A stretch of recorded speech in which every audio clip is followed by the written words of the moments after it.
Welcome to the Smark Foundation podcast. I'm Aaron. This is Adam. Oh, hi, Marks. And we are here to cover the best and worst of AEW for the week. Starting this week with some AEW adjacent news. Well, first of all, welcome back. Oh yeah, welcome back. Welcome back. Thanks for bearing with us on our 1 week vacation while I attended Double or Nothing. We will absolutely talk about that later on in the show as part of our Call in the Ring segment, but just wanted to thank you guys for sticking with us to this episode, which will be the end of season 3. Yes, this is our season 3 finale. We will be taking a few weeks off after this and then coming back with, or no, this is our season 4 finale. Sorry, I said 3. 4. Shoot, this is our season 4 finale. Wow. Yes. And, holy cow. Where have I been? We will be back. Yeah, we will be back for season 5 premiere in about 4 or 5 weeks, but we'll talk about that a little bit more later. So AEW adjacent news, New Japan has been effectively sold to the TV company and one of their affiliates, I guess, who already, the TV company itself already owned about 22 or 23% of the company. And now they together, them and the affiliate are going to own something like 92.6% of the company or something like that. Yeah. Yeah. So yeah, it's a big deal for them. Bushi Road has been. I don't know too much about the business dealings. I can report on what I've heard and what I've read. What it seems to be like is that Bushi Road, parent company that had run what they had owned about 70% of New Japan up to this point. They were the major shareholders. Oversaw basically the rebirth, I guess, of New Japan, starting in the mid 2010s with Bullet Club and whatnot, the rise of Okada and Tanahashi and Naito and all that. But now they're going out, getting out with the getting's good. They had a excellent sellout crowd for Tanahashi's retirement in the Tokyo Dome. For Wrestle Kingdom, it was like almost 47,000 people. Their first sellout in the Dome in like ages and ages. And they're getting out while the getting's good. Yeah. Good for them. I guess they're going to be owned now by a joint share. Majority shareholders will be Cyber Agent, which I guess is more like along the tech side of things, and TV Asahi, which is distribution. Yeah. Interesting thing about TV Asahi is I guess they have deals with most of the wrestling that's on TV in Japan. They already distribute DDT and Noah, and I think All Japan is not part of their umbrella, not under their umbrella, but like a good chunk of Japanese wrestling is already under the TV Asahi umbrella. So it'd be interesting to see how they get integrated and if that's a good thing or a bad thing for those other promotions. Yeah. I mean, you've got the big one. You're going to assume it's going to get most of the attention now. So maybe I'm just being a cynic, but good luck to DDT and Noah and all this other stuff. I hope that they expands the core group of people who are running that division, so that they can all handle it and nobody loses focus in the process. I think the biggest thing for me is that, I mean, from what I can tell, they don't have any plans to replace Tanahashi. Yeah, and there's been no word whatsoever on him being replaced or anything like that. Yeah, it would be kind of shitty if he just got the presidency and then loses his job because they sold. That would suck. I think it would be a bad move to get rid of him anyway, because even though he still is employing Gato, who's the consensus seems to be, and like I said, I don't really follow New Japan super closely or anything, but the temperature of the room is that Gato is past his prime as Booker, and maybe they need a refresh. And Tanahashi has not yet done that. But that being said, Tanahashi is such a beloved figure. I can't imagine there being anything but revolt if he were to be replaced by the new owners. Yeah, that's true. That's true. I can definitely see. I cannot imagine that. I could see the fan base revolting for that also. Yeah, I think they would leave in droves if they got rid of Tanahashi. Yeah. Yeah. So, yeah, I like we were talking about a little bit earlier. I hope they kind of fix New Japan World and make it easier to enter. Yeah. Because like I was saying, I got it this year just to watch Super Juniors, and it's been a pain in the ass. It's just been a pain in the ass to watch it, to know what's going on, to have the shows when I want them, where I want them, and make it easier to find them. Like if I miss a show by a few days, there's 6 shows in front of it in the queue or whatever, and it's harder for me to find it, and there is still sections of the site that don't employ English at all. And just a few other little things that I'm like, y'all got to fix this stuff. Like, cause like if I had been a completely new wrestling fan, like, oh, I want to try this wrestling because I saw something from New Japan and thought that's where I want to make my entry point, I would have given up on wrestling already, because you can't just jump into New Japan and be like, this is what's going on, unless it's a tournament. Right. Where there's not really storylines to worry about. You can't just jump in and be like, okay, this is what's going on. It's not like American wrestling where they have video packages everywhere and all the stuff like that, that keep us informed, because somebody like you or I might watch a video package on AEW and be like, oh, this is like the 3rd time they're showing us this. But somebody that started watching AEW that week, that's good. Yeah. It's good for them, because that catches them up. It gives them a point of entry. New Japan completely lacks said points of entry. And the most of my experience with New Japan, aside from watching tournaments and Wrestle Kingdom, as a solo event, are somebody coming along and being like, hey, this match happened in New Japan. Go check out this match specifically, Yeah, I mean, I watched, what was it? It was Robbie Eagles versus Kushida, like you suggested to me. Oh man, it was like 12 minutes of great just Tekker stuff. It was awesome. Yeah, it's totally awesome. Right. Yeah. So yeah, I think that's really the thing here is I hope these new owners give us a better set of points to enter on. Like, I find the wrestling on New Japan to be fucking awesome. I love it. Yeah. I haven't seen anything in Best of the Super, even if the character's kind of off-putting, nothing in Best of Super Juniors has made me be like, no, I don't want to watch this. The wrestling's fucking fantastic. Yeah. And so I would wager to say that if I had a clean point of entry for New Japan with a few video packages to catch me up on what's going on, I'd probably watch it. Yeah. Even in Japanese, I watch anime. I mean, what's different, really? Nothing to me, So, and plus, usually, even if I tune into a Japanese only show that's on in Tokyo or on over in Japan or whatever, and not really broadcast in the States, they still have that great English announce team who kind of like they're no Shivani and Nigel. Where I get all the information I need out of the commentary, but they're not terrible. They kind of keep me in it, The one, I always forget his name. The one English guy, really impressive, very knowledgeable. Oh yeah, he knows. I can't remember his name, but I like him a lot. Yeah, I can't remember his name either, but yeah, he's good.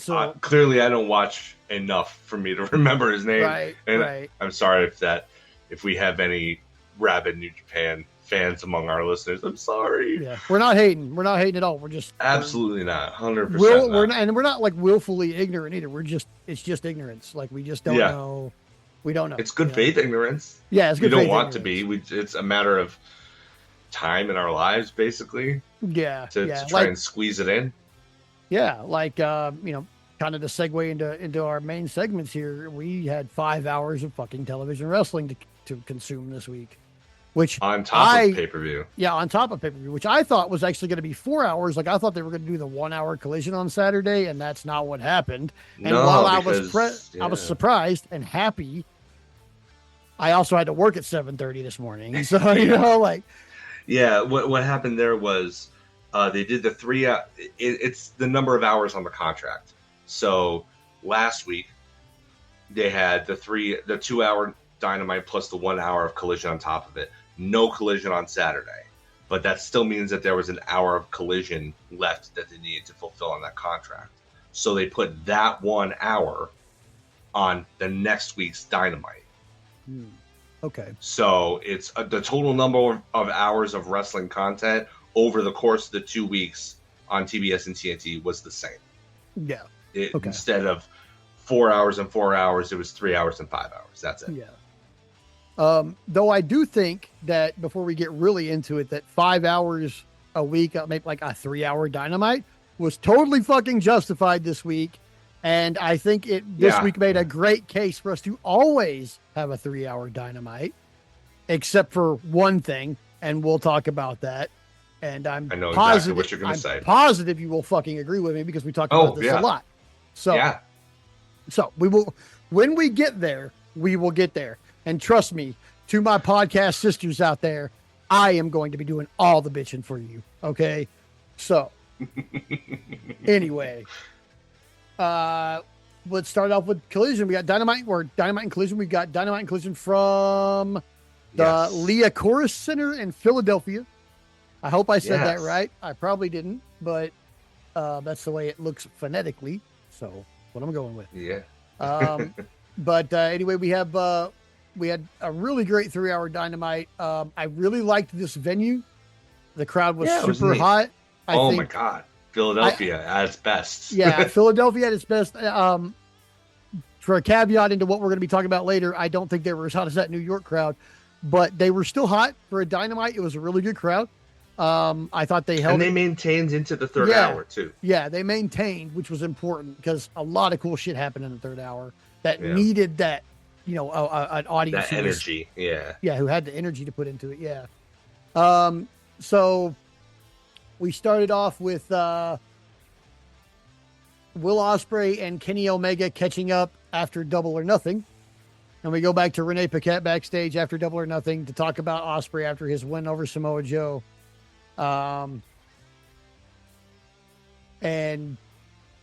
he then goes into the training room where he sees Kenny Omega, who, harkening back to their earlier training room segment from a month ago, thereabouts. Now, they bring him in, and he's in there with Kenny Omega, and they're talking about the kind of the situation. And Kenny Omega asks Will Ospreay the question we all want to ask Will Ospreay in kayfabe, which is, why the fucking Death Riders? Because really, when you have a list that's like Kenny Omega and Samoa Joe and the Death Riders, you don't think the Death Riders would be the guys you pick, especially when the leader they broke your neck. Giving you this. I hate to keep being this drum. I really do. I sound like a broken record to myself. But the little things in AEW matter. They matter. Mm-hmm. Even if sometimes we look into it even more than we should, they still have proven to matter as storytelling beats in major storylines. So the fact that Ospreay is the only guy that the Death Riders have hurt in the way that they've hurt him, and it's been Moxley who did it himself instead of having Claudio do it, who he normally does. He doesn't even have Pac do it, who would absolutely relish the opportunity. He has Claudio do it every single time, except Ospreay. Mm-hmm. That, no matter what Mox says, no matter what Mox is now, even if he's telling the truth by saying he's a different person now than he was 8 months ago when he did that, or 9 months ago, or whenever it was that he did that, Fact of the matter is, in that moment, when he perpetrated that heinous act and in kayfabe broke Will Ospreay's neck with a chair by wrapping it around him and Pillmanizing it,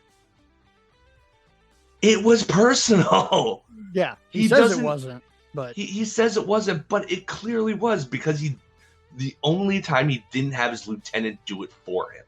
Yeah. The only time he took it upon himself personally to do it. So of course it's personal.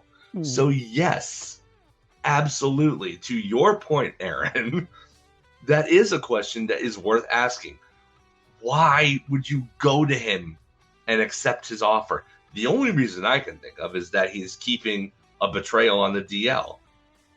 See, so, and I hate to skip over what Omega and Ospreay said here. We won't totally, but I know that Jon Moxley likes to watch movies and TV and come up with storylines. Yeah. I know this because he's done it a lot. Okay.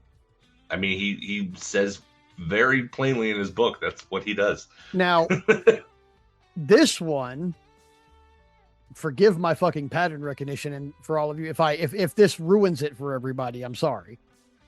But this one has all the basic points of Spartacus. Yeah. He's broken by the system, in this case, the Death Riders. They bring him further into the system in the Ludus and rebuild him as a gladiator. The Death Riders. And then he leaves the slave revolt. And then he leaves the slave revolt. Yes, exactly. Yeah. And in this case, not slaves, but yeah, it victims of the Death Riders. Yeah. Victims of the Death Riders, the conglomeration, probably. Which we'll talk a little bit more about later, also, because that's getting crazy. But yeah, I feel like it's got a real Mad Spartacus vibe to it. I'm just saying, like, up to this point, I know I'm right because it does. Whether that's the way it goes for the rest of the storyline, I don't know. But do I think Will Ospreay is going to beat Jon Moxley's ass eventually? Fuck yeah. And if he don't, they are missing a whole step of this that needs to happen. It needs to happen. It's one of those things where just because Jon Moxley's getting cheered now doesn't let him off the hook for all the things that he did. Mm-mm. And if AEW has taught us anything, is that with the main guys, you should expect, with the exception of MJF for some freaking reason, you should expect people to pay for what they've done in a way that changes them forever, in a way that they will reckon with, you know. See, and that's, well, I want to get through the rest of the segment first, but that's where I want to like I'm worried about All In, and we'll talk about that in a second. But so Omega says, after he asks him why the Death Riders, he says, you know, you could have asked me for help at any time, and I would have done everything for you that I could. And Will said, for sure, if you showed up. And to be fair, okay, point taken. I mean, yeah, he's not wrong. Okay, he's not wrong, but that might be an excuse. So they kind of, you know, go over it a little bit, but that's pretty much what it is. And, you know, the thing that is getting me here is this the inkling that we're going to get Omega and Ospreay at All In? I mean, I'm not even sure anymore. And I like that I'm not sure. Because for the longest time, I mean, you can go back and listen to previous episodes. I thought for sure from the minute that MJF won the belt for the second time, that and especially after he beat Hanger, that the path was him and Ospreay. Mm-hmm.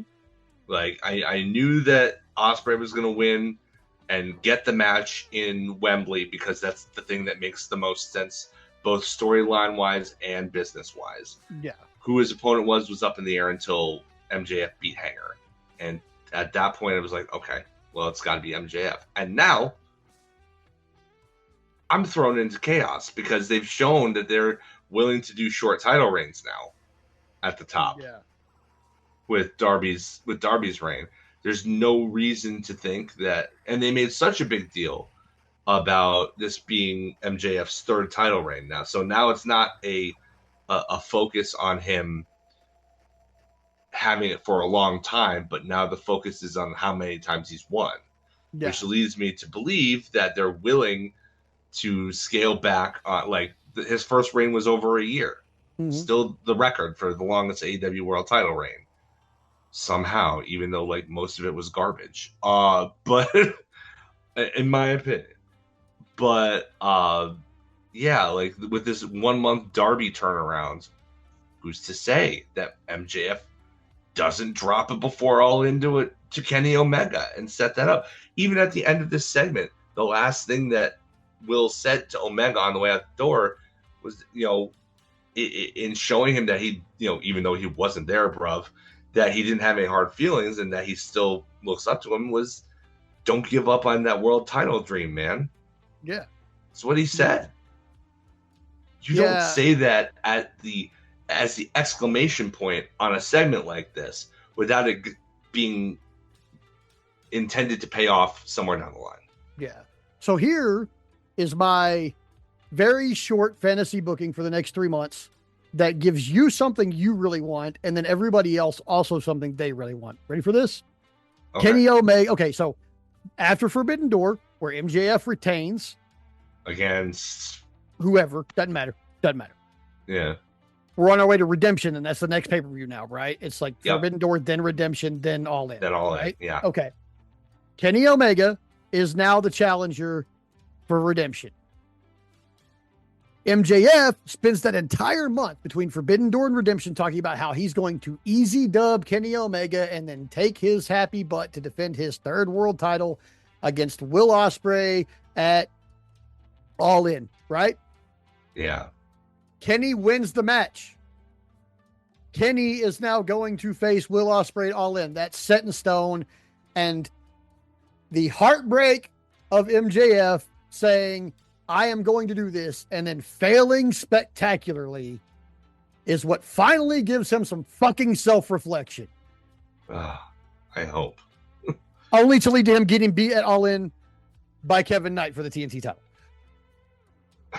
Because even though Kevin Knight is a heel now, I still think he probably doesn't like MJF. And based on the interaction that we're going to talk about here in a minute, I think I'm probably right about that. That's one thing about AEW is that they preserve most of those interactions. And if they have, like, heels aren't all friends with each other just because they're heels. If they have history, they keep that history, or they resolve it and make sure to do it on camera most of the time. It's not like certain other promotions where, oh, he's a babyface now, so they're friends. It's like, like they're kind of doing a little bit of that with Takeshita right now, which I'm not. They need a little bit more fleshing out of that for my taste. Like, I think it's an alliance of convenience. I think he's going to land in the conglomeration, and I feel like there's probably not a better place for him. And I wouldn't think that he was going to land there, except Orange Cassidy gave him a backpack. Spoiler alert for later in the show. Yeah. I think that's happening. Which I think it'll be great. He'd be a great addition. His face persona is kind of goofy and among other things, I think he's a great fit, to be honest, based on the eclectic grouping we already have. Yeah. You know, so, but let's keep moving, and we will get there. Yeah. We'll get to Takeshita because speaking of Kevin Knight, he opens up the show live. Yeah. He comes to the ring. He's looking like The Rock in 1996. Dude, I'm so glad I'm not the only person that thought that. I was like, turtleneck, gold chain. All you need is a fanny pack, homie. All he needs. And he basically said that, you know, I told Darby, you know, he better do it for us and better beat this son of a bitch for us. And he couldn't do it. So that's what you get. Kind of a shitty fucking reason to do anything. I'm sorry. It really is. Shitty fucking reason to do anything. I mean, I to a degree, I get it. But he should have really leaned on the emphasis, I think, of, I mean, I beat him to retain my TNT title, and now he's the world champ. Yeah. I beat the current world champ. True. You couldn't beat the current world champ?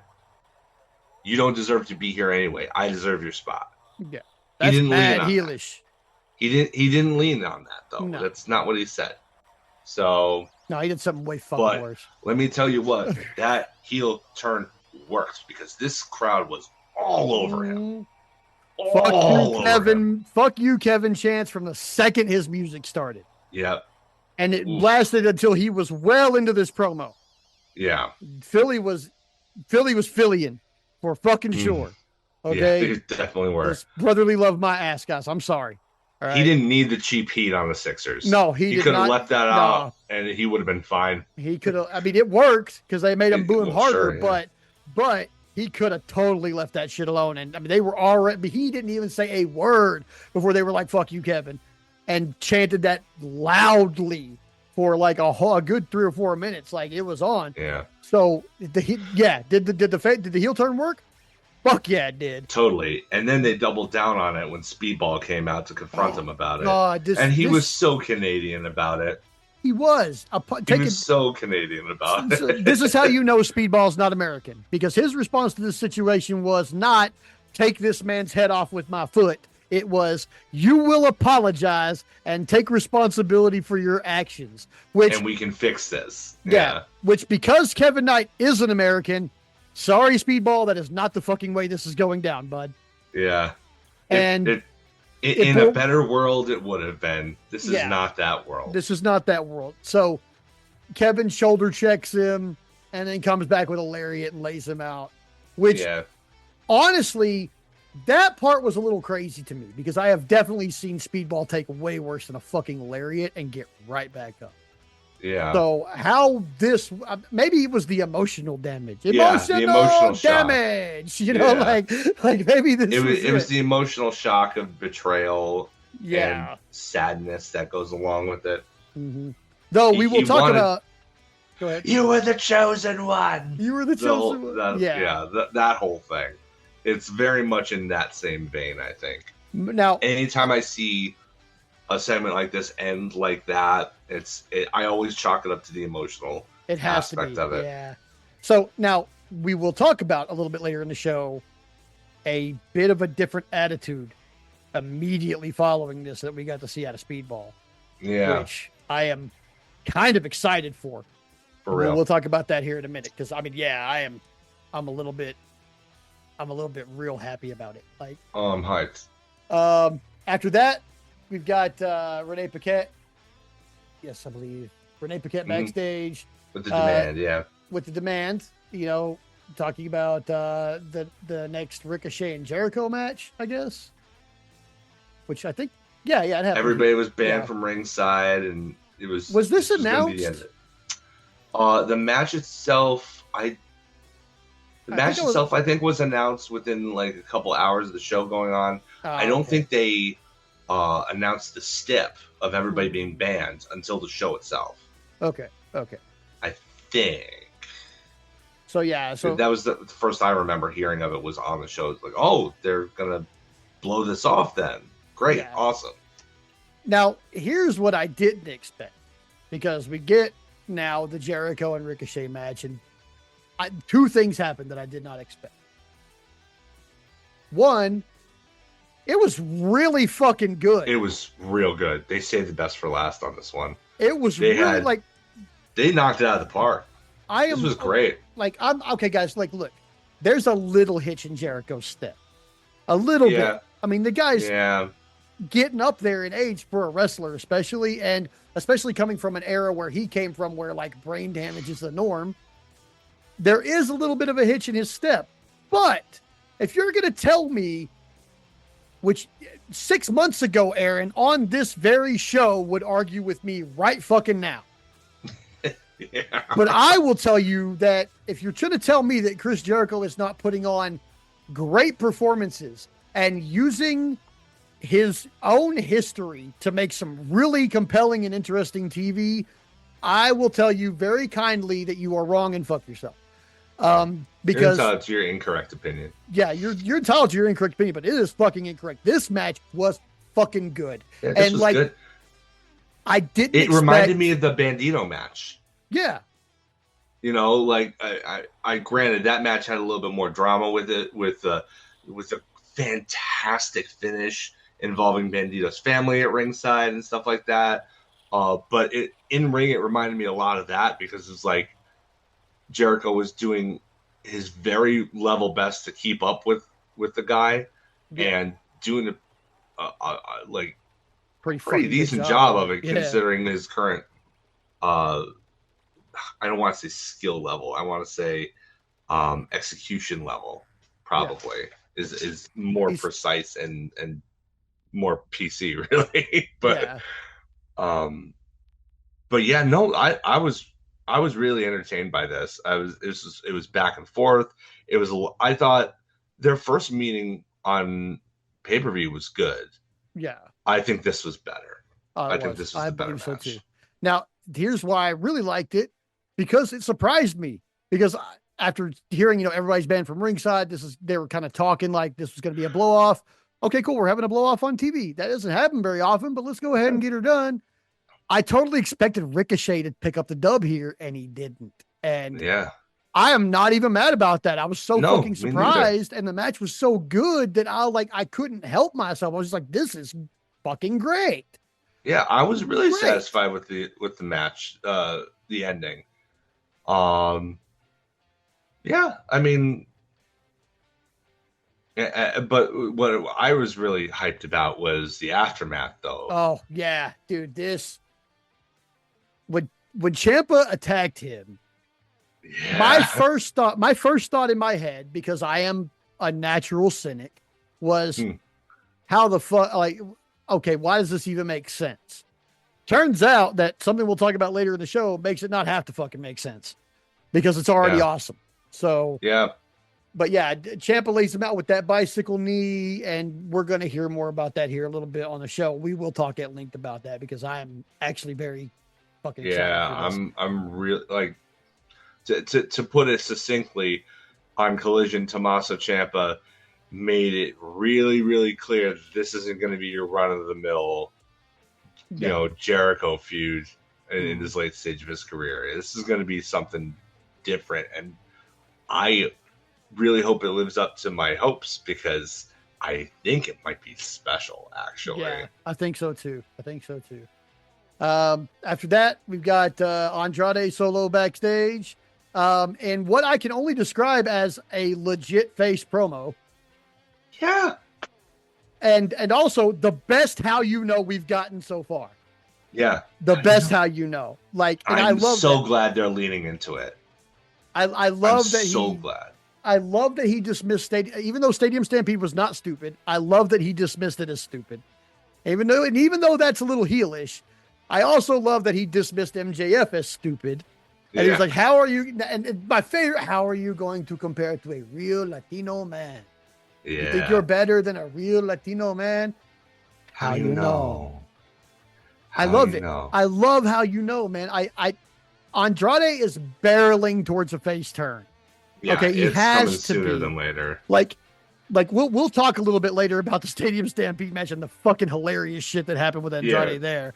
But he is barreling towards a face turn. And I'm sorry, but one of the keys to that is being a heel and getting laughs, which he is doing, but also like he has this way of making everybody pay attention to him, whether it's the photos and the funniness, or taking off his pants and having a stiffy, or whatever. But we're all talking about him, and him and Roosh are on very parallel paths right now. And I feel like there might be a clash there. Ways, but they're on very parallel paths. I think there might be a clash between the two of them soon, and I'm not upset about that at all. I would love to see Roosh versus Andrade. Yeah. Again, I think they've done it before. Clash. Yeah. Yeah. So who's more tranquilo? Yeah. So definitely not Roosh. Right. He may do the pose and he may say it, but there's no chill in that man. Highly wound, tightly wound wrestlers I think I've ever seen. Yeah. Right. And speaking of Roosh, that's actually a perfect segue into our next match, a fatal 4-way between Roosh, Leo Rush in his Blackheart persona, Brian Cage, and Orange Cassidy. What an eclectic group of 4 people. Could not call. Okay, so first of all, I know Brian Cage just came back, and yes, he's kind of Yeah. a historical job guy, despite looking like a goddamn like a And god. always looking good in defeat. Dude, yeah, he looks fantastic. And like this guy does not lose anything by looking at lights ever, No. just because No. of purely on physique almost. But like when I figured out all four guys, like after everybody made their entrances, I was like, okay, pretty much everybody in this match is getting some kind of at least small push. Yeah. I knew Leo was taking the pin. It just mattered who it was to. I didn't figure Leo would win, but I was prepared to be surprised in case he did. Just because of the eclecticness. Because I was like, oh, Roosh and Brian Cage could take each other out and Leo could sneak one. I did predict Roosh was going to win because the prior week heading into Double or Nothing, Roosh cut a promo saying at Darby specifically saying that he wanted that next title shot after he beat MJF. And so I was like, okay, well, MJF won, but that doesn't mean that Roosh isn't going to chase the belt. So I figured he'd probably win this one, and he did. I'm so upset that match is happening off pay-per-view. Like Roosh and MJF should be Forbidden Door. And like I feel like, and maybe Roosh should win. Here's the thing. I think I want to see the match, but I know that Roosh ain't gonna win. Yeah, and I hate that. I hate knowing. I hate knowing, but at the same time, it's like I don't know that they've really built Roosh up enough as an actual world title contender. Like the guys he's beat haven't really been high up on the card. Yeah, they've been mostly job guys, and Leo Rush in this case after Orange Cassidy got the crap kicked out of him and absconded with by the Don Callis family, including the returning Jake Doyle. Yeah, speaking of that, Jake Doyle is back really fast. Good for him. I'm super happy about that. And we'll talk a little bit more about him later in this new tag team that he's in. And I'm actually kind of excited about that too. Yeah. But yeah, he, it was big schmaz, and I left Roosh and Rush in the ring together, which I thought was I thought that was kind of funny. Yeah, it was inspired. I liked it. But yeah, I mean, Roosh did Roosh things. Yeah, and but Leo did not get to play his little character with Roosh. He's getting this world title shot because of an interaction he has later with MJF. But he hasn't really beaten anybody big. No. So, like, I don't know if that's your world title contender for the pay-per-view. I think that's something to pad the time.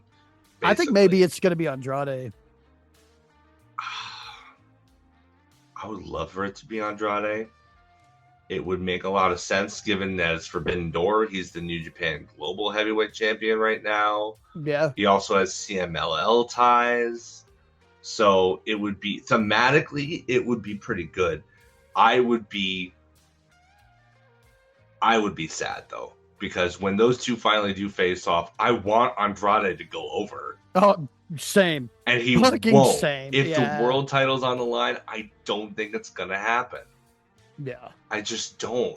I think they're better off, and I think Tony feels the same way.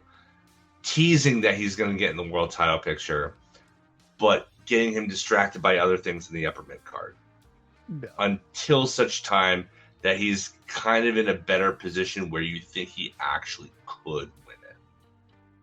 And whether they pull the trigger on it or not, that's up to you. But honestly, I think that if he's going to lose in his world title match that he eventually gets, honestly, I'd rather him lose to Will Ospreay. Because that match is going to be probably a little better than the MJF one. Probably.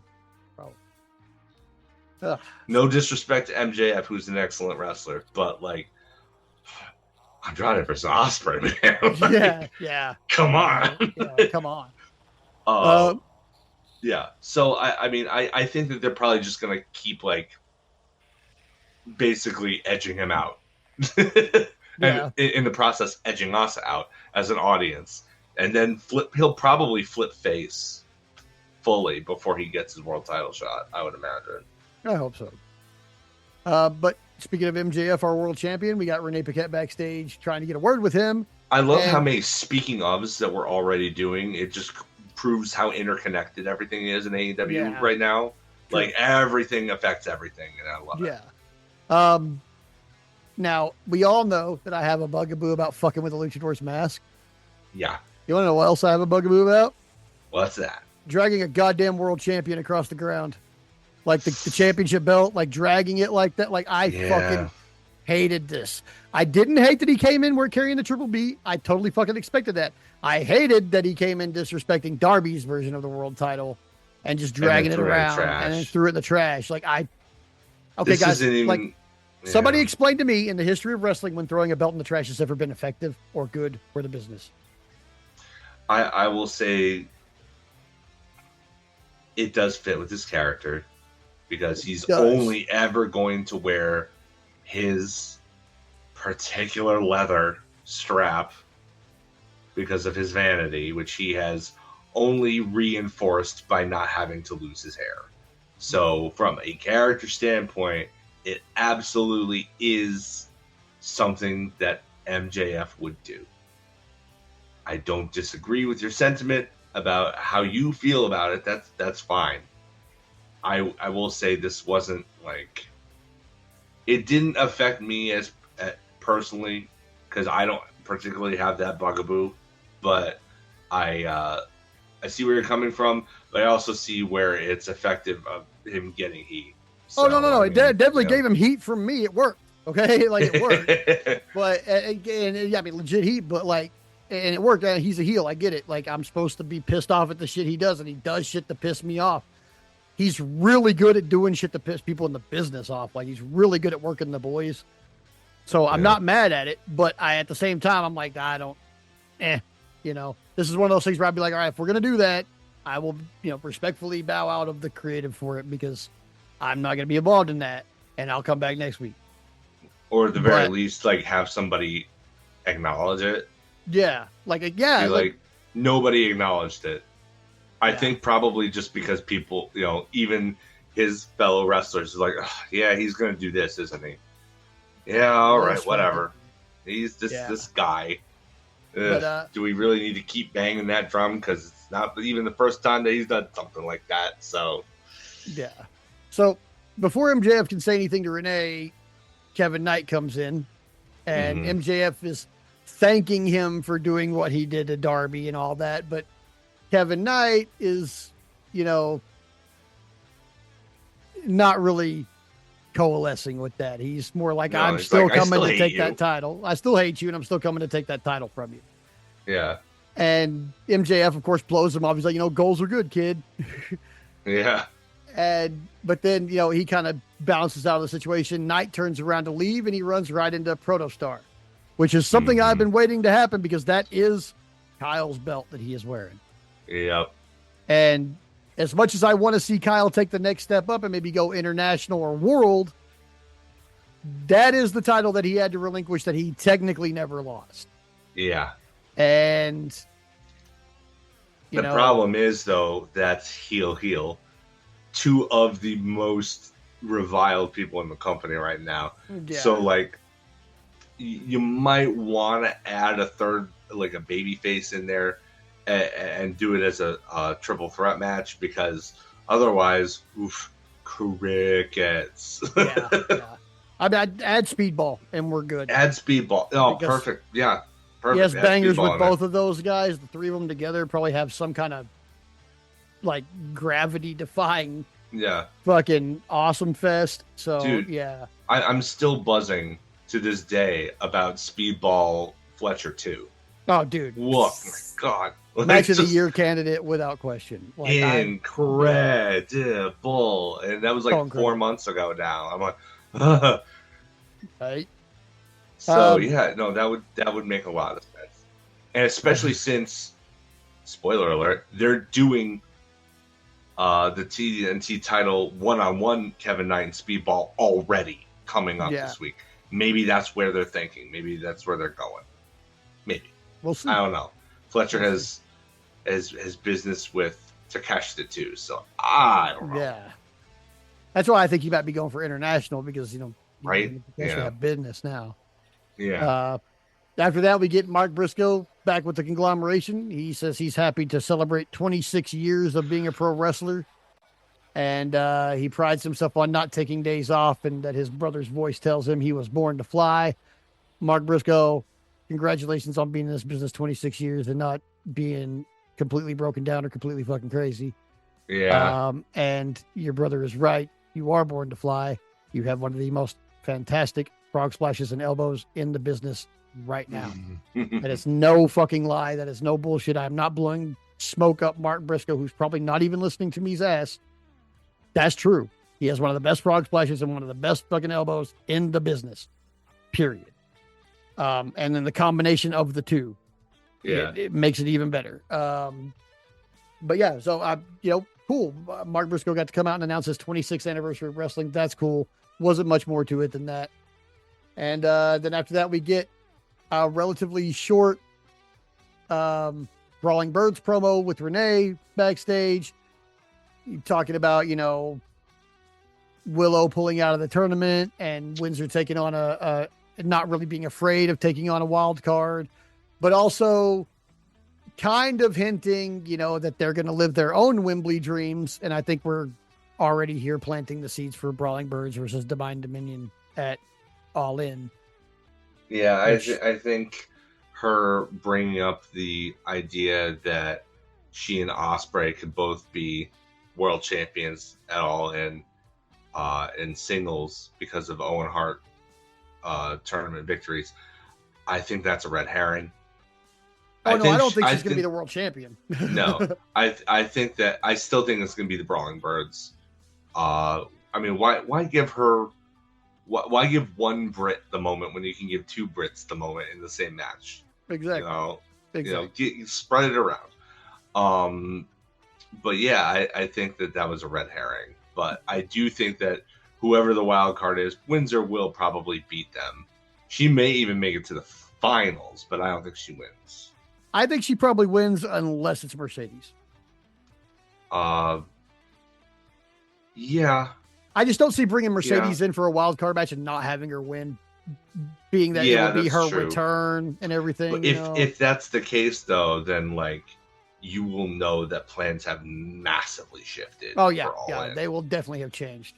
Because, I mean, she wasn't supposed to be in this tournament. It was supposed to be Willow, and I don't know if she was slated to win the thing or not. But if it's Mercedes and she wins the thing, she wasn't the original winner. No. So whoever was still left in the tournament, even if it was Willow, got bumped for Mercedes. Yeah.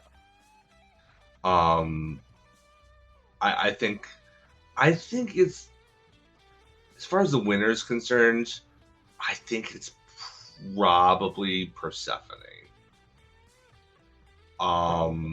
Which means she would be beating Windsor, assuming Windsor wins her. Her quarterfinal match against the wild card. I think she loses in the semis to Persephone. She's already a world champion, the CMLL world champion. She's somebody that Tekla has not faced one-on-one yet since coming to AEW. It gives you another reason to, you book the finals to be Persephone versus Athena, champion versus champion, and then all of a sudden, if Athena loses, it's not the end of the world. She lost to another world champion. Yeah. So it's not that big a deal that, oh my God, the world champion didn't even win this tournament with, there are no other champions in it, blah, blah, blah. No, there is. And it's Persephone. So that gives a little bit of creative freedom there too. So unless, like you said, if it's Mercedes as the wild card position, I don't see them going with anybody but her. Yeah. But if it's anybody but Mercedes, because let's be real here, Kairi Sane isn't available yet. As awesome as it would be to see her, Bailey's got another half year on her contract, so it wouldn't be her even if she was considering it. Not gonna be Asuka yet. It's not going to be Asuka. I mean, we don't even know Asuka's situation. We So do. Okay, so here, caveat real quick. We kind of do, but we don't. And here's why. So Asuka this last week returned to her Kana-chan YouTube channel. Oh, okay. And she posted a 2.5-minute video titled "What's Next for Asuka" or whatever. And it's completely in Japanese. Okay. So I have no idea what she said. There's no subtitles. I could not locate a Japanese interpreter who would do this for free for me in time for this show. But if any of you out there are any kind of fluent in Japanese, could you please tell me what Asuka/Kana said on her most recent video? Because I would like to know what update she gave us on what her, future is going to be. Because if it's not going to be AEW, is she actually going to still be wrestling? She is like our age, Yeah, she's a little older than we are. Yeah, so I mean, if she She was retired, born in I wouldn't be 81. surprised. Yeah, if she retired, I wouldn't be surprised. But seeing her in AEW would be like, Okay, so fucking awesome. According to the Wikipedia page, which is cited, she would later confirm via her Kana-chan TV YouTube channel that she was indeed taking time off, but was still signed with WWE, although her appearances may be less frequent going forward. Oh, so she's still actually signed with WWE. She's still signed to WWE, even though she's not actively wrestling at the moment. Bummer. Kana, baby, we need you in AEW, okay? Like, you and Kyrie both. Yeah. Because if we get both of y'all, we might get Io when her contract comes up, and that would just be so great.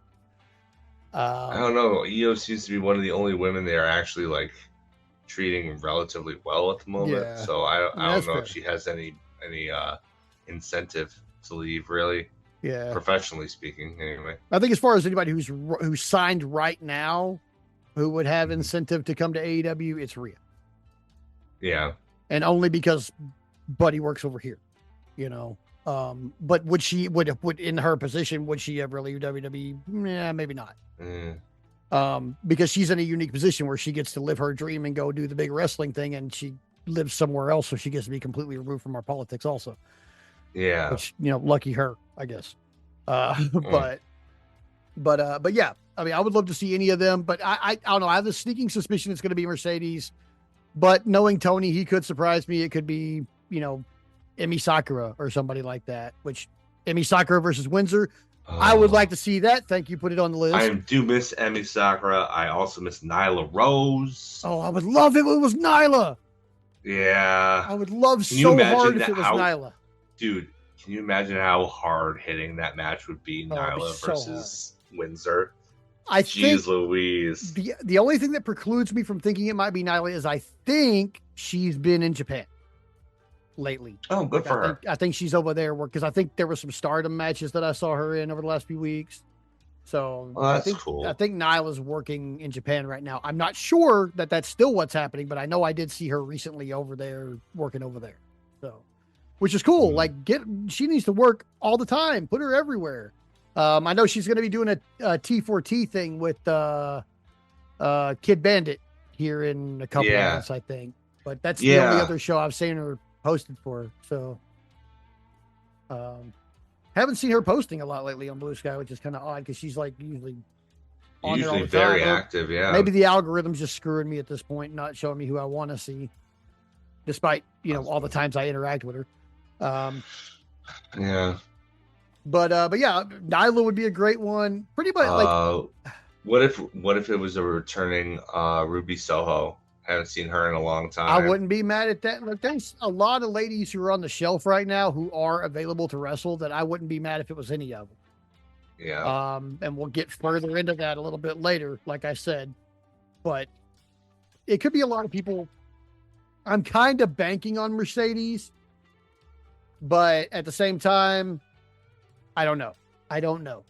Banking on Mercedes. Yeah. Anyway, but yeah, like I think it's probably going to be her just because we haven't seen her in a while, and this would be an easy entry point to put her back in, Yeah.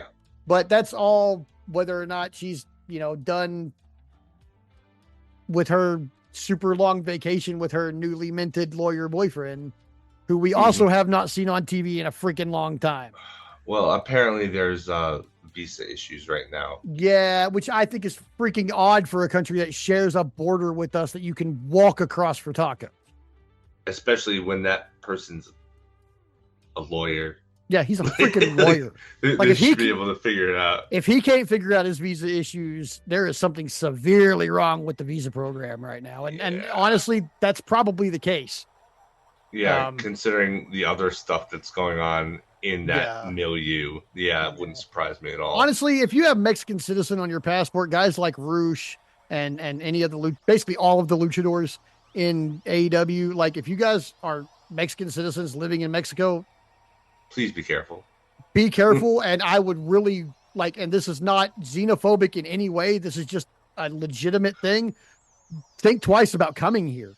Like, just think twice about it. You know, like I hate to have to say that. Yeah, I hate that. But as much as I want to see more luchadors on my TV, like if I got to tune into CMLL to get it, I'll just do that in the interest of them not ending up in a fucking facility. So, you know, like, but yeah, if there's visa issues, that's not really surprising. I hope they get worked out soon. I need more attorney at RAR. Yeah. Give me more Frank, baby. Yeah, give me more Mortos, like always more Mortos. There's never a time when we've had enough or that I won't want more. Like, go ahead, you know. Put him back in the C2 this year, you cowards. Yeah, put him back in the C2. Let him get way farther this year. Like, put him in the final or something. Yeah. Oh, man. He doesn't even have to win. Anybody he faces in the final is going to be such a banger. He doesn't even have to win. No, he doesn't. He's just going to make somebody look really fucking good, you know? Yeah. Like, oh, man. I miss Frank. I do, too. I need to watch more ROH. After that, we've got AEW World Champion, newly minted World Champion MJF with his celebration for his championship win. And he comes out, you know, only 8 men have been world champion, 3-time world champions, about 30 years of age. Okay, cool.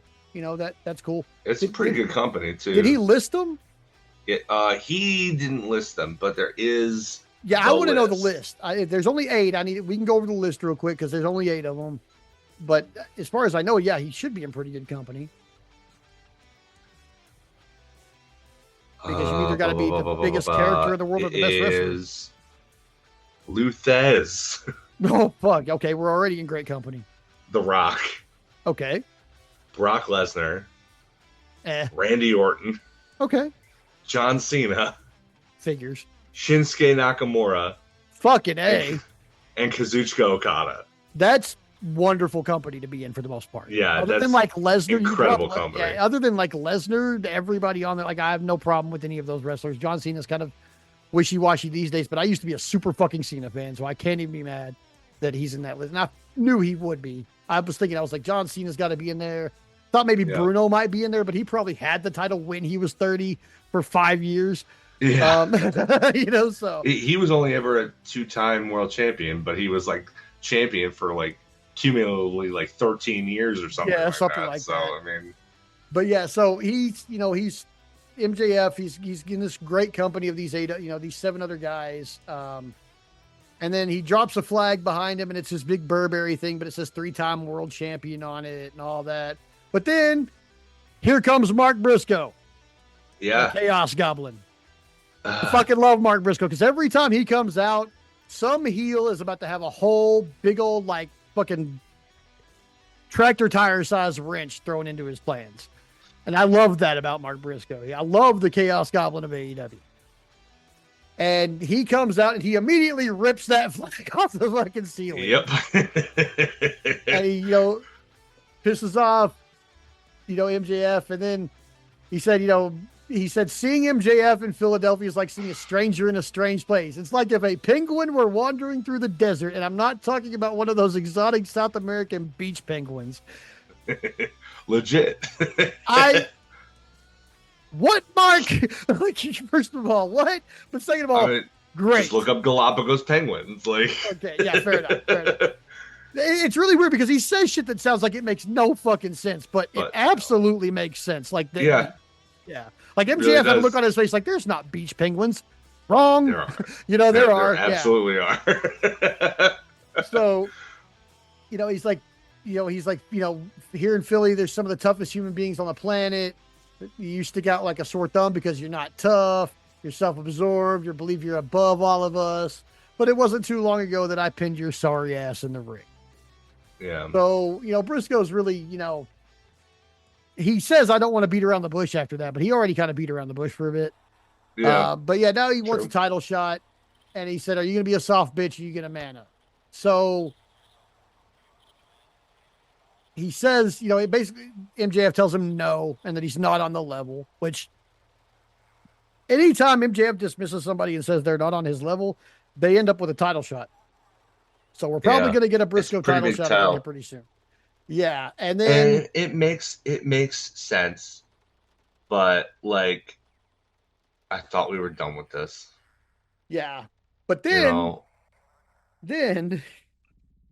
MJF's trying to leave and he gets interrupted by Roosh. And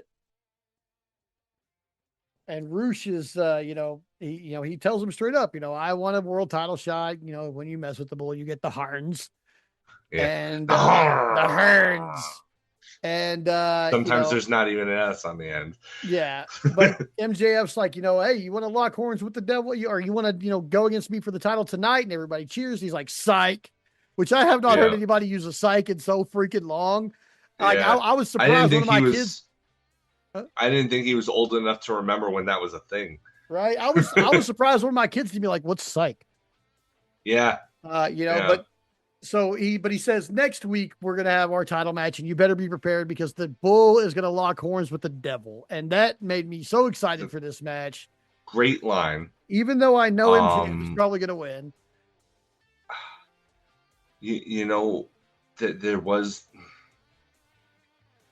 There was a little part of me that hated this though, because as arrogant as MJF as a character has been, can be, and in this moment probably felt justified in being, he should have been terrified of Roosh.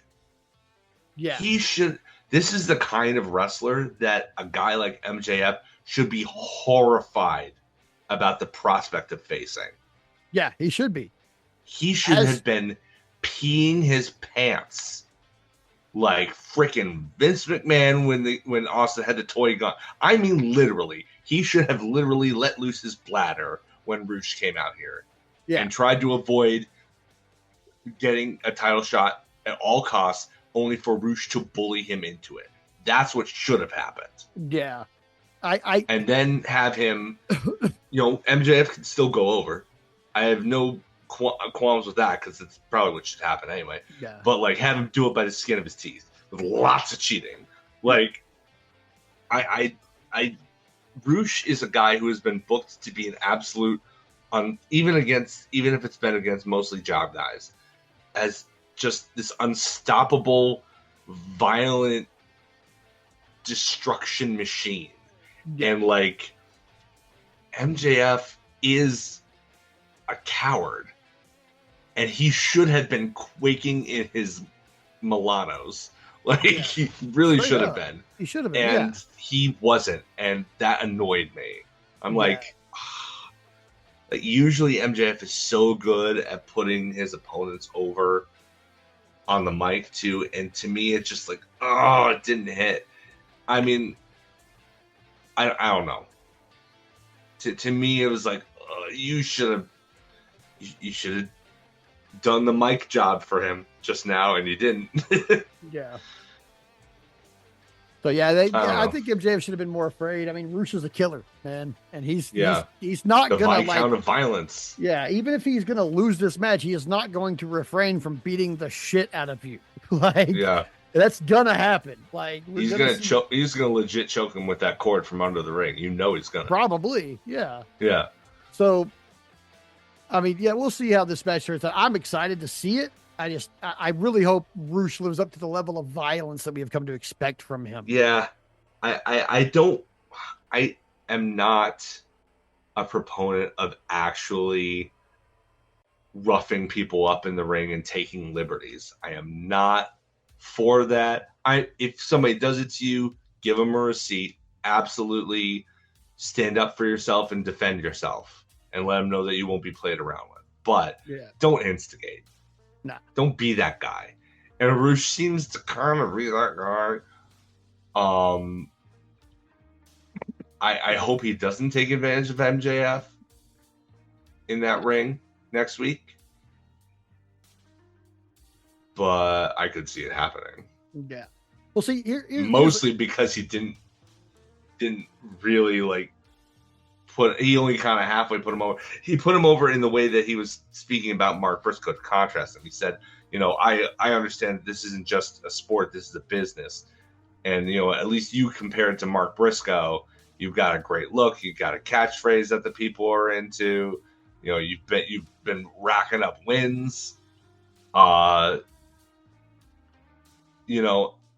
In that way he put him over, but like he should have been more afraid. And I can see Roosh taking that personally. So I can see that very easily happening. MJF I don't know if to show his cojones, and Roosh took that person. I don't think it would be wise for him to act on those bitter feelings. No. I don't think it would be good for his career if he did that.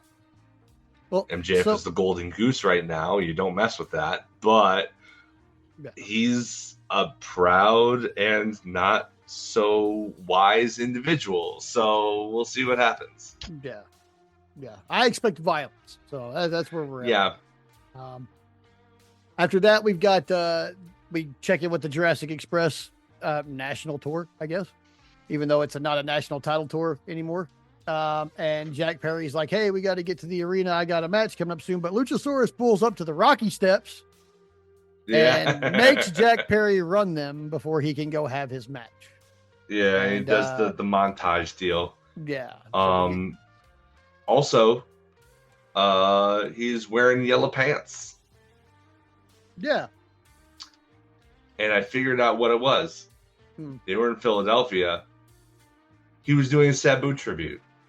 Oh, okay. Especially since later in the match, part of the storytelling of the match was him losing his shoes.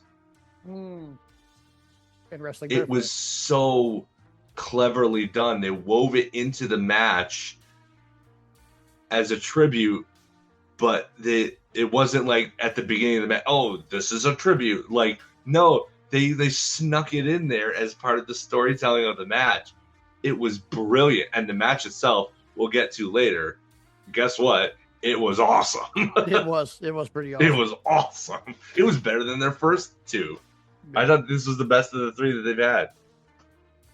After that, we check in on our Owen Hart Foundation men's tournament with a quarterfinal between Brody King and Claudio. And look, I'll just say, okay, the match was good. Typical Claudio and Brody fare. It was good. Lots of strikes, lots of big meaty men slapping meat. Yeah, lots of big man shit. Here's the problem that I have. We keep doing this to Brody. Yeah. We keep giving him like a little bit of glory only to immediately throw him under the bus. And what I mean by that is his next they're worth affecting him. Yeah. The next match in this tournament with Brody King is Brody versus Swerve. And does anybody out there, hands please, do y'all think Brody's going to beat Swerve? Nah, it's Swerve's house, baby. Not a fucking chance. So as much as I love Brody King, I have a little bit of a problem with this because I do love Brody King so much. And I do believe that, like, we need to give him a run where he fucking wins for once. Like, the poor guy gets drug into fucking storyline after storyline where he is put up to be this big, bad, mean motherfucker who can absolutely tear you apart and then takes the L. Kevin Knight might be a good place to start. I think that's a great place to start. Have Kevin like if he's not going to just straight up drop the speedball, what he should do in that event is to just beat a whole bunch of dudes, go on a tear, and eventually lose it to Brody. Yeah. So that Brody gets that equity that he beat that guy who beat all those other guys. Yeah. And the rub of a good title run. Like Brody hasn't been a champion since he was tag team champions with Bandito, and I don't know that he's ever been a solo champion. I mean, not here. Well, I mean, not in AEW. I don't know at all. I mean. Yeah. Probably other places for sure. With his size, I'm positive he's been a champion before, but like not AEW. I don't think he's had a solo title run at all, and he fucking deserves one at this point. He's earned it. Most of his titles are tag belts. He's got a couple of indie singles heavyweight titles, but like none even that you've heard of. I've never heard of the Santino Brothers Wrestling. I've never heard of AAW. I have heard of AAW. Okay, well, he was their heavyweight champion once. Okay, I think that's like all Australian wrestling or something, or Australian action wrestling or something like that. Chris Target wrestles over there. Says he's a friend of mine. So All American Wrestling. Oh, okay, never mind. It is a different AAW then. Based in Chicago.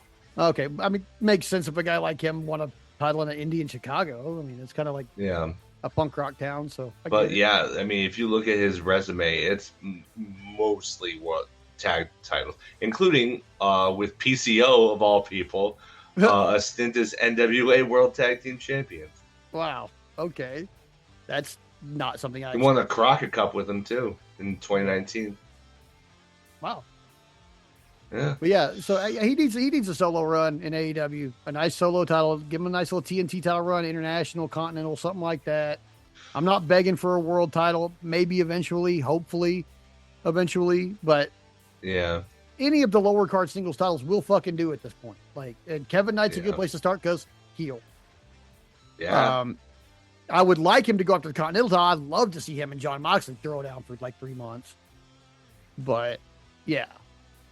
We move on from that to Cope and Cage show up to celebrate their newly won World Tag Team Championships. And they really don't get to talk yet because the crowd chants "You deserve it" very loudly at them for 2 or 3 minutes before Cage decides to be a dick and tell them to shut up and sit down. Yeah. While he conducts his business. That's right. But yeah, this is so great. I thought this was a great segment with Cope saying, "I prepared for this for 20 years ago. I bought a whole bunch of disposable cameras so that we could still have flash photography by the time that something like this happened, because I knew it would happen eventually." And so he's going out and he's taking probably more time than he realizes that he would have to take to pass out these cameras. Yeah. What he should have done, he should have just instead of dumping them out from the bag, he should have just reached into the bag, showed the crowd what was in them, and then taken the bag with him and then gone around the perimeter of the ring with them. That probably would have been faster instead of going back and forth. Yeah. But it was funnier him not doing that because he was running around like a madman to do it in the time they had. Yeah. But Ryan's about to do their first 5-second pose since 2001. 25 years in the making. They get attacked by the dogs. Yeah. The dogs who lost the Stadium Stampede, as I recall. Yeah. Although neither one of them got pinned. But I mean, I guess if it doesn't matter for Andrade, it shouldn't matter for the dogs, right? Yeah, I guess so. But they wrap him from behind. Finley gets him with the shillelagh. Clark Connors spears Copeland out of his boots. And then they hit their own 5-second pose. Yeah. Yeah. And that was after they smashed the shit out of Cage's arm.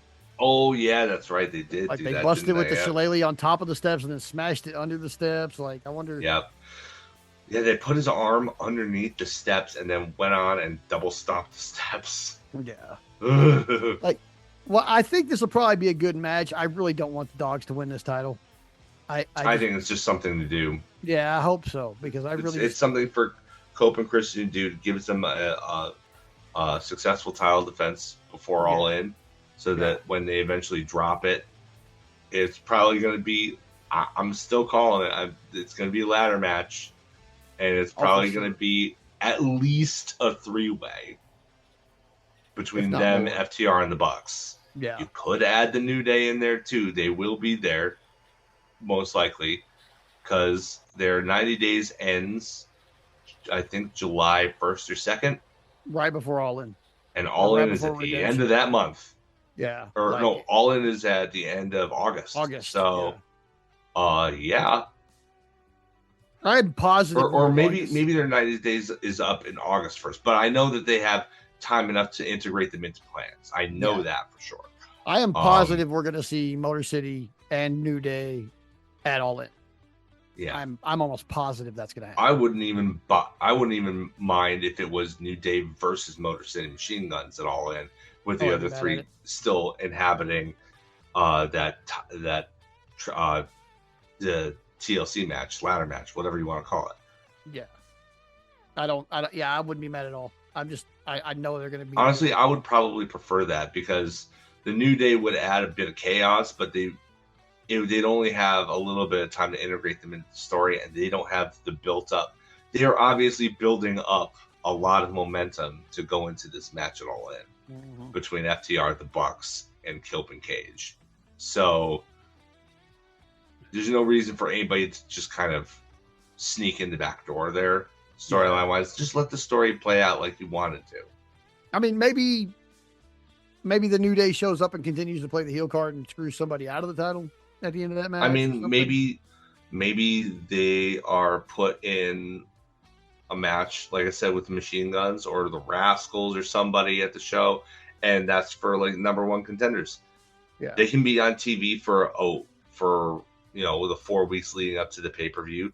If they're on that show and winning every single week, that gives them enough momentum to be justified being put in a number one contenders match. Yeah.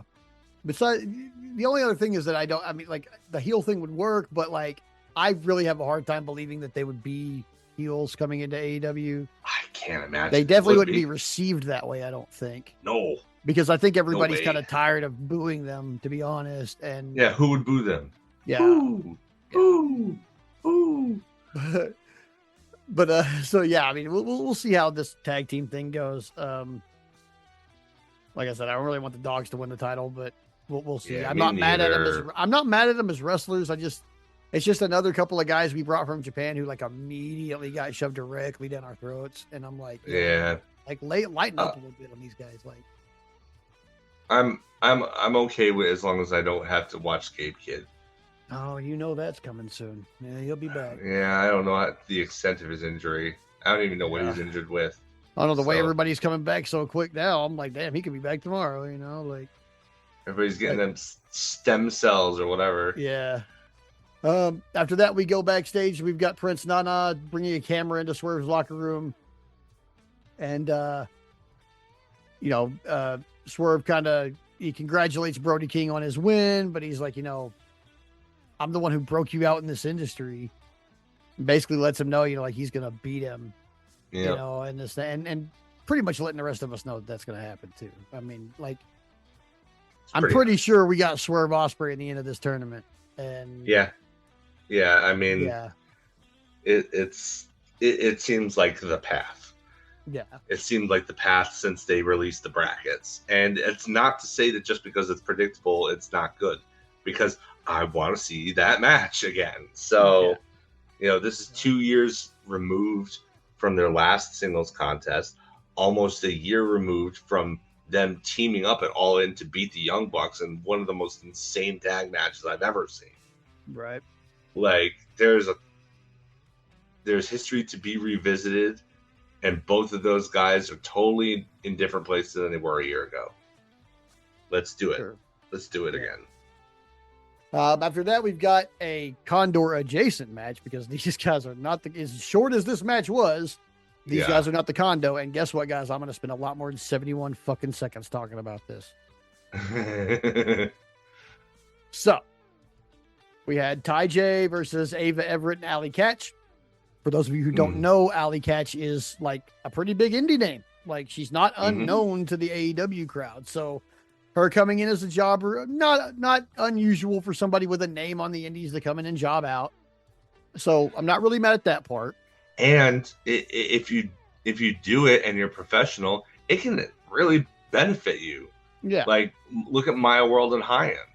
Yeah. Maya World kind of singles match against Hazuki this week after doing the job 6 months ago when with High End when what's her face and her girlfriend didn't want to do the job. I can't remember the ladies' names now because they were so unprofessional apparently. Oh, I can't remember their names now. Either. But yeah, so we've got basically a squash match here just to kind of help set Ty J up for Nixon Newell. That's it. Nixon. Nixon Newell and her manager, or not manager, her girlfriend. What's her name? Miranda Alize. Yeah. So now we had a little squash match here to set them up for their inevitable clash with Divine Dominion. But what a lot of people are talking about online right now in relation to this is that this match was like 71 seconds long and it was the only women's match on this show. On Dynamite. Now on this 2 hours. Now we will talk a little bit later about another women's match, but it was technically on Collision, not on Dynamite. But if you're telling me that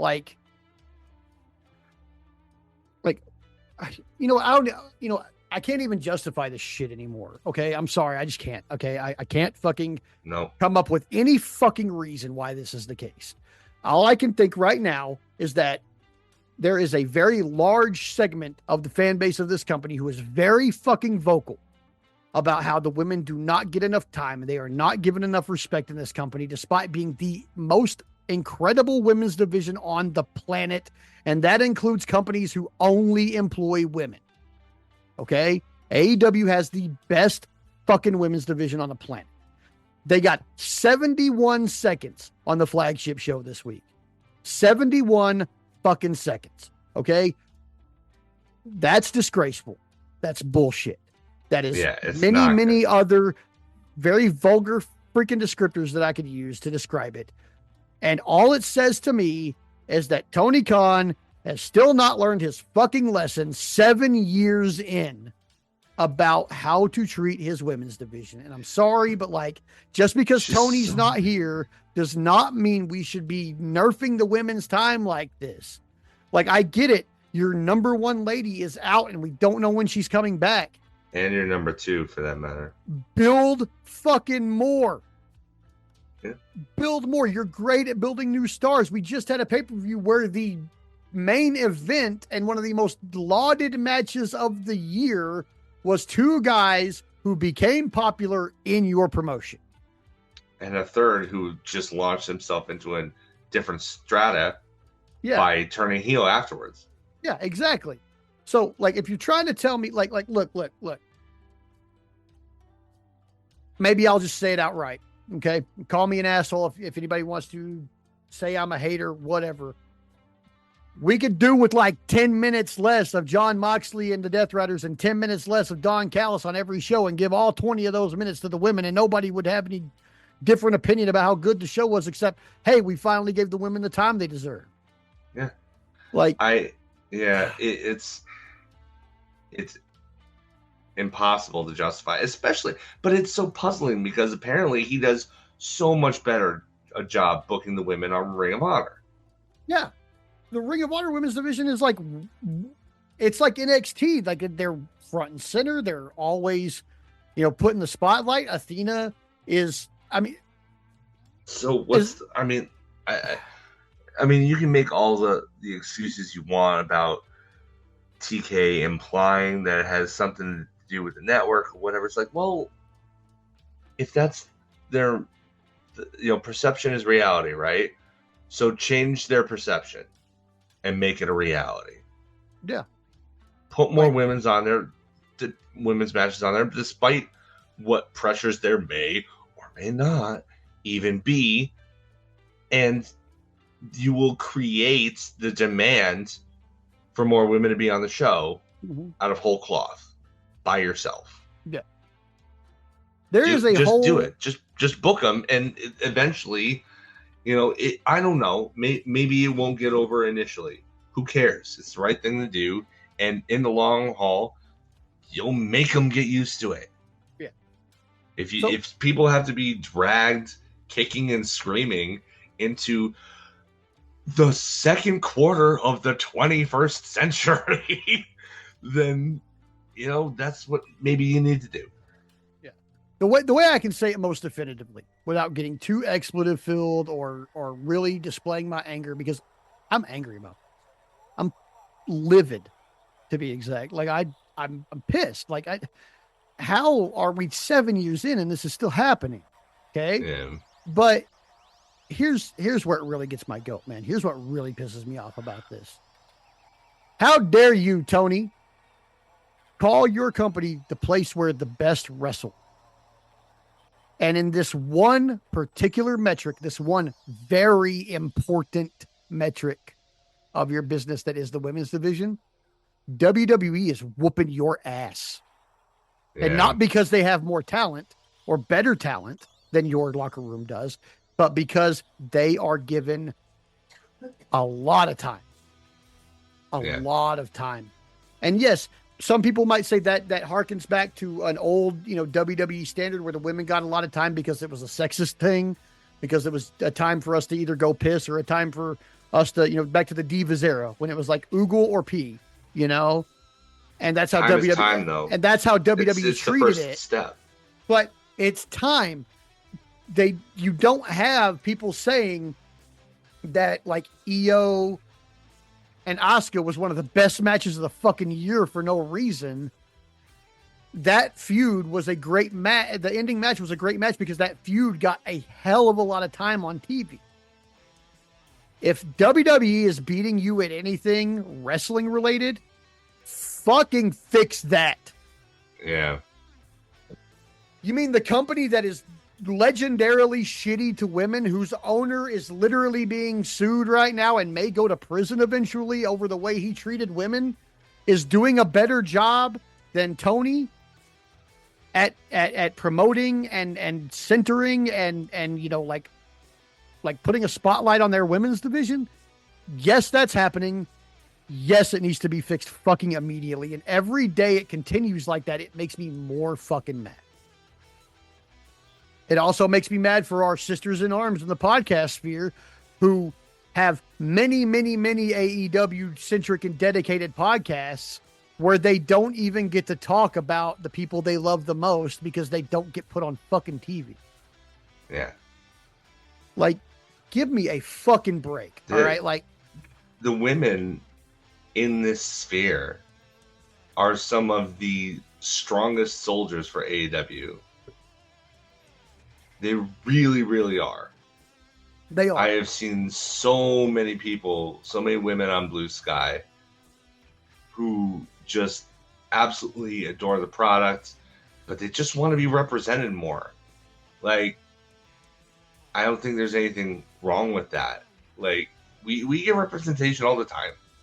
Like, you and I are cishet white dudes. We are, for better, but mostly worse, seen as like your starter pack human in this country. Okay. Yeah. And like, we're the thing that we're the demographic that everything is centered around. And when you realize that, and when you come to terms with that, then giving up a little bit really does of what represents you specifically doesn't hurt at all, because everything is catered to you anyway. Like Let other people have things. Let other people be represented and feel seen and feel like they have somebody who looks like them, who shares their concerns, who, has the same experiences that they do. See them be spotlit and shown their struggles and their triumphs, just the same as the men. Like, it's really, really important. Yeah. We have so much stuff catered to us. We don't need everything catered to us. Okay? No. Like, it's supposed pro wrestling has long been maybe somewhat maligned for it by certain sects, but ultimately it's largely consensus that wrestling is a variety show. So give us variety. Yeah. And we have plenty of variety in characters of the men. But the women just aren't. Like, we have plenty of variety of characters of the women too. They're just not given the time. Yeah. And it's so disheartening. We're in the year of our Lord 2026 at this point, guys. Come on. Halfway through it, actually. It is. We're halfway through almost, 2026. Yeah. We're almost at 2027, and this is still a fucking problem? Like, come on. Come the fuck on. Like, I don't even know, like, how to continue to harp on this. I'm so fucking pissed that they keep doing this. And look, like, I know we joke about it a lot, but if somebody from AEW hears this, take this recording directly to fucking Tony Khan. Take it directly to him, play it for him in its entirety, and tell him this is the general sentiment of your entire fan base, aside from a very few. There are very few people out there who are AEW fans who are saying the women get enough time. Literally 99.9% of us are like, no, this is fucking stupid. And yeah, when 71 seconds is not defendable. No, it's indefensible. And you have to look at the Venn diagram on this one too. The Venn diagram of people who are pissed off that the women don't get enough time in AEW is three circles of fucking wrestling spheres and journalist spheres and podcasting spheres, that there are people in those circles that do not get along with each other at all. But this is the thing that they agree on. Yeah. This is the thing. So freaking fix it already. Like, I don't know how, like, do I got to write a long ass professional email to AEW media and be like, please pass this to Tony Khan, and hope they do it? Like, what do we got to do? Like, what do we have to do? Like, I mean, I don't want to have to strike on AEW because of the way they treat the women, but like, to what extent are we going to have to go as a fan base to be like, to get this through to them? Like, this is what we want. This is what these ladies deserve. Just do it already. Like, it isn't that hard. It's not like you guys don't control the show every freaking second of it. You can do this. There's no reason you can't. Yeah. If the network really is putting that kind of pressure on it, you and your daddy are fucking multi-billionaires. Start a fucking TV company. All right? Yeah. Start a fucking TV company. I don't know what you want me to say, but like, you're going to tell me you have control of the show and billions of dollars and you can't figure out a way to fix this? Bullshit. I call bullshit. So there we go. That's my rant on the women's thing. That's why I said we were going to talk a lot longer than 71 seconds about this. I know most of you agree with me. I know this is not a fucking hot take. I know it. Sometimes you just got to invent and get it out, though. There's only one solution to this, and it's for it to be fixed. And until you do, guess what, guys? This is how you're going to hear us talk about the lack of time. I mean, I enjoyed watching the squash match, even though it was a squash match, and still not enough time. And when we get to it later, 5 minutes ain't fucking enough time either. So let's we can keep going. So after that, we've got Speedball Mike Bailey backstage. And he's talking about how Kevin Knight made a choice and attacked him. And if that's how it's going to go down, or and that's how they're going down similar paths, but they're on opposite sides of the path now. And this is going to have to go, if this is how it's going to go down, this is how it's going to go down. and they're going to go 1-on-1. And if he really wants to show the world who he is, we'll see how that goes. Yeah, Speedball talking real tough right now. Like, this is about as pissed off as you're ever going to see a Canadian. I expect him to lose next week when Kevin Knight cheats, and that to lead to some kind of rematch, whether it's single or if it's a 3-way with Fletcher or whatever down the line. Yeah. After that, we've got another men's quarterfinal with our national champion Mark Davis taking on Jungle Jack Perry. And this was the Dynamite portion main event. Yeah, this was the Dynamite main event for this 2 hours. And we kind of touched on it earlier, but this was such a good match, man. Great big, like Mark These Davis, guys have excellent chemistry. They have excellent big man, little man chemistry. They both know their role, and it's obvious that they're familiar enough with each other to take a few risks that you wouldn't take if you were, facing somebody for the first time or something like that. And being that this is their 3rd time on AEW television and they've been in the locker room together forever, they probably get along. As I understand, most people back there do. So, this was just A+ shit. It really was. Yeah. It was really A+ shit.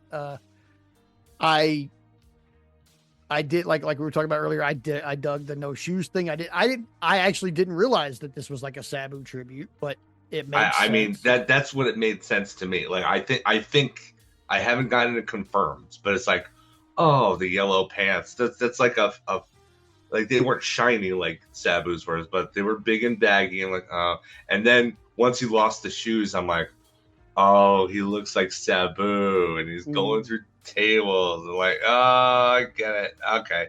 And especially after Double or Nothing, where Jericho did his own tribute after the match of jumping on the empty table, and pointing to the sky. Like, it was like, oh, okay, they're carrying this on, because it was just about a year ago, right? That Sabu passed. So. I'm not sure exactly when.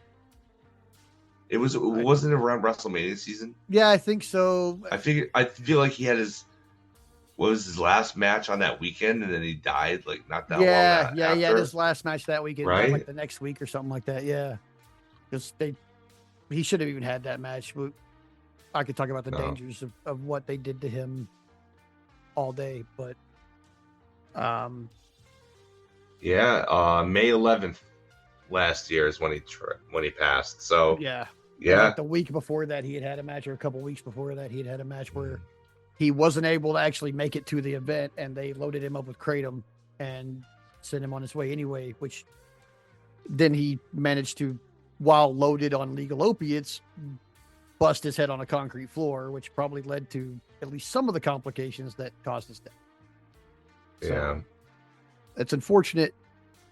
I'm really glad that AEW is allowing everybody to do their tributes. We got it. We got a nice AEW tribute. They let Taz come on and do his thing, and the rare instance where Taz cries and makes everybody watching cry, because that's what happens. It's like watching JR or Ric Flair cry. You just start crying. But I like that they allow them the freedom to do so. A freedom that we will remember your friends, and something we'll talk about a little bit later also, because I thought the next tribute they did was very moving and very, very good, professional, and like really just a good all around thing that they did that other companies that person worked for didn't really do. But yeah, Davis and Perry were great. Davis takes the win. So it looks like we're getting.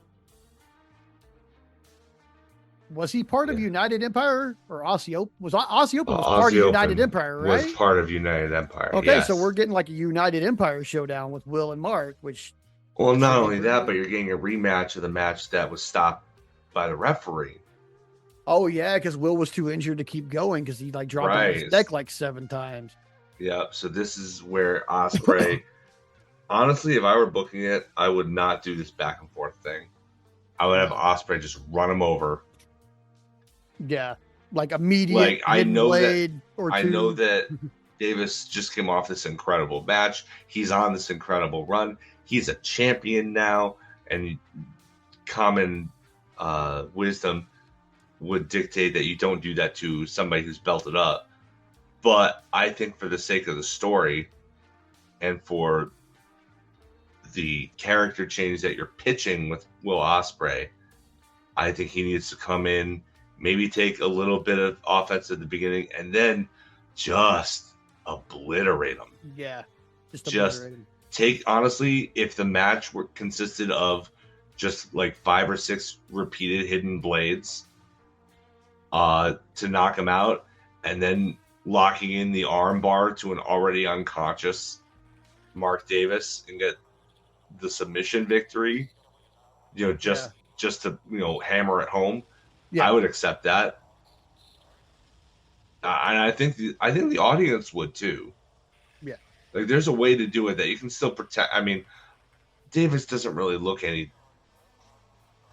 Ospreay's above the national title scene anyway. It doesn't really matter if Davis takes a loss here, because he can bounce back with a title defense and just crush somebody else and get his heat back. No bigs. Yeah. But I think Ospreay, if you're really, don't get me wrong, his match with Austin was fantastic. His match with Joe, my God, that match with Joe was incredible. But like, if you're going to put over that he's becoming this ultimate weapon or whatever, this ultimate pro wrestling weapon, you need to book him like he's a world beater. Yeah. For it to make sense and for it to get over. Yeah. Yeah. He needs to be like the badass of badass. He needs at least a couple matches under his belt where he's not, and I hate this, I hate saying this because it sounds like I'm one of these purist cornet type assholes, but like, just think of yourself. He needs to be a little more selfish. Yeah. I hate that. I hate the idea of those words having come out of my mouth, because I'm just not, I try not to be a selfish person in my own life. I don't necessarily believe that makes the world a better place in general, but for the sake of this story, I think it's not served better with his matches being as competitive as they always were. It is served better by him destroying people. Yeah. Because that is the difference. That shows you the difference in the old Will Ospreay versus the new Will Ospreay. Yeah. After the match, Collision Hour officially begins, and Renee Paquette comes to the ring to interview Don Callis and Mark Davis. And, they kind of talk about how Ospreay said he was the chosen one and all this. And brings out Kyle Fletcher. Yeah. And Kyle Fletcher comes out and he talks about how Takeshita was dead weight and never cared about the family. And okay. They call him a selfish prick. And I'm like, really? Like, I think so, Kyle. Yeah, I don't think so, Kyle. I think you're projecting. Yeah. But then after he calls him a selfish prick, Takeshita shows up. And it looks like everybody's going to kind of go out and jump him. And then the conglomeration shows up to back him up. Which makes sense given the fact that they've got this World Trios title defense against the Don Callis family on the Saturday Collision. Yeah. But it is an interesting choice for Takeshita to land if he's going to be conglomerating. I'm with it, man. I'm okay with Takeshita conglomerating. He can conglomerate to his little heart. Like, I am in full favor of him not being alone as he faces his old stable. Yeah. I'm disappointed that it's not a Civil War situation. That faction is so deep. Oh. It is so many members. It's too big. It's too big to keep even track of. You're telling me you couldn't figure a way to split it down the middle and have some of those guys turn face and take Takeshita's side? Yeah. Really? Yeah. I mean, there was a couple of easy ones. Andrade. Like, the conglomeration is like the only babyface stable. Why are you adding to that when you could create another babyface stable Yeah. out of the remnants of the Don Callis family? Yeah. Oh. Oh. But we'll see how this all shakes out. But I'm sure we're on our way to a faction war. Yeah. Things keep happening that make me think we're on our way to a faction war. Yep. And like, I mean, it's kind of a fantasy booking thing that every EFED kid did. So I expected this to happen eventually. Yeah. Yeah. I mean, this is WWF 1997 all Yeah. over again with the gang wars thing, except these stables are all like good. Yeah. Right. You don't have your random. You don't have Savio Vega and his random Puerto Rican friends that you've never heard of. You don't have a bunch of bald, slightly Nazi-ish biker guys. Like, ugh, bunch of terrible. You terrible have things. people with personalities and identities, Yeah. clearly established, pre-established characters. So, yeah. But yeah, I mean, the baby faces and the heels, they kind of brawl, and then baby faces chase off the heels. And Takeshita gets on the mic and says that he got the international title back, and that if Fletcher wants him, he knows where to find him. Yep. After that, before the next match, we see Will Ospreay addressing Mark Davis's win. And he said, no one's ever beaten him by doctor's stoppage, but when Davis did it, he wasn't fully healthy, and now he is. So we're going to see how that all works out. And then Moxley steps in with the Death Riders, and they're starting to give everybody fist bumps, except Pac just leaves Will hang. Yeah. Which I am not surprised by at all. No. They don't like each other very much. History. Yeah. Yeah. And then after that, we've got a trios match that didn't really make sense to me because it's Will Ospreay and the Death Riders, including Pac, versus the Rascals, which was a really good match because the Rascals always put on a great match, and the Death Riders usually put on a great match. And the storytelling of Will slowly but surely winning over Pac's trust in the match was very well done.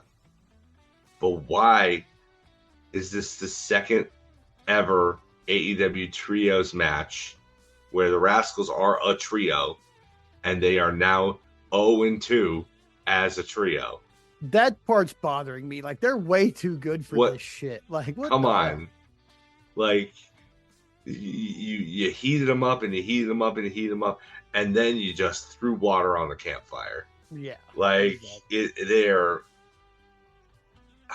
so entertaining in the ring, but yeah, they got no heat, brother. Not anymore. Nah. They have cooled them off, and I don't know why. Yeah, I don't like it at all. They're so good. I'm highly entertained every time they're in the ring. Highly. Yeah. In both ways that you can take that. So yeah, I mean, I'm totally like into these dudes, and they keep taking L's, even though they're like an established trio and are all really fantastic in the ring. And it's like, why did we do that? Did you sign them away from TNA just to make them look bad? Because what it seems like now, even though it didn't seem that way at first.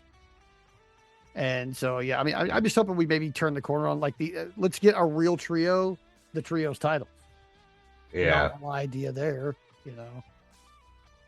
But after that, we got Samoa Joe backstage with the Ops, and he's saying, this week wasn't the best for the for the organization, and but Joe said, Hollywood's ringing, so he's stepping away for a few months. Don't know where he's going. Yeah. I'm not sure where. I don't know what he's going to film or whatever, but he's going to be gone for a few months again.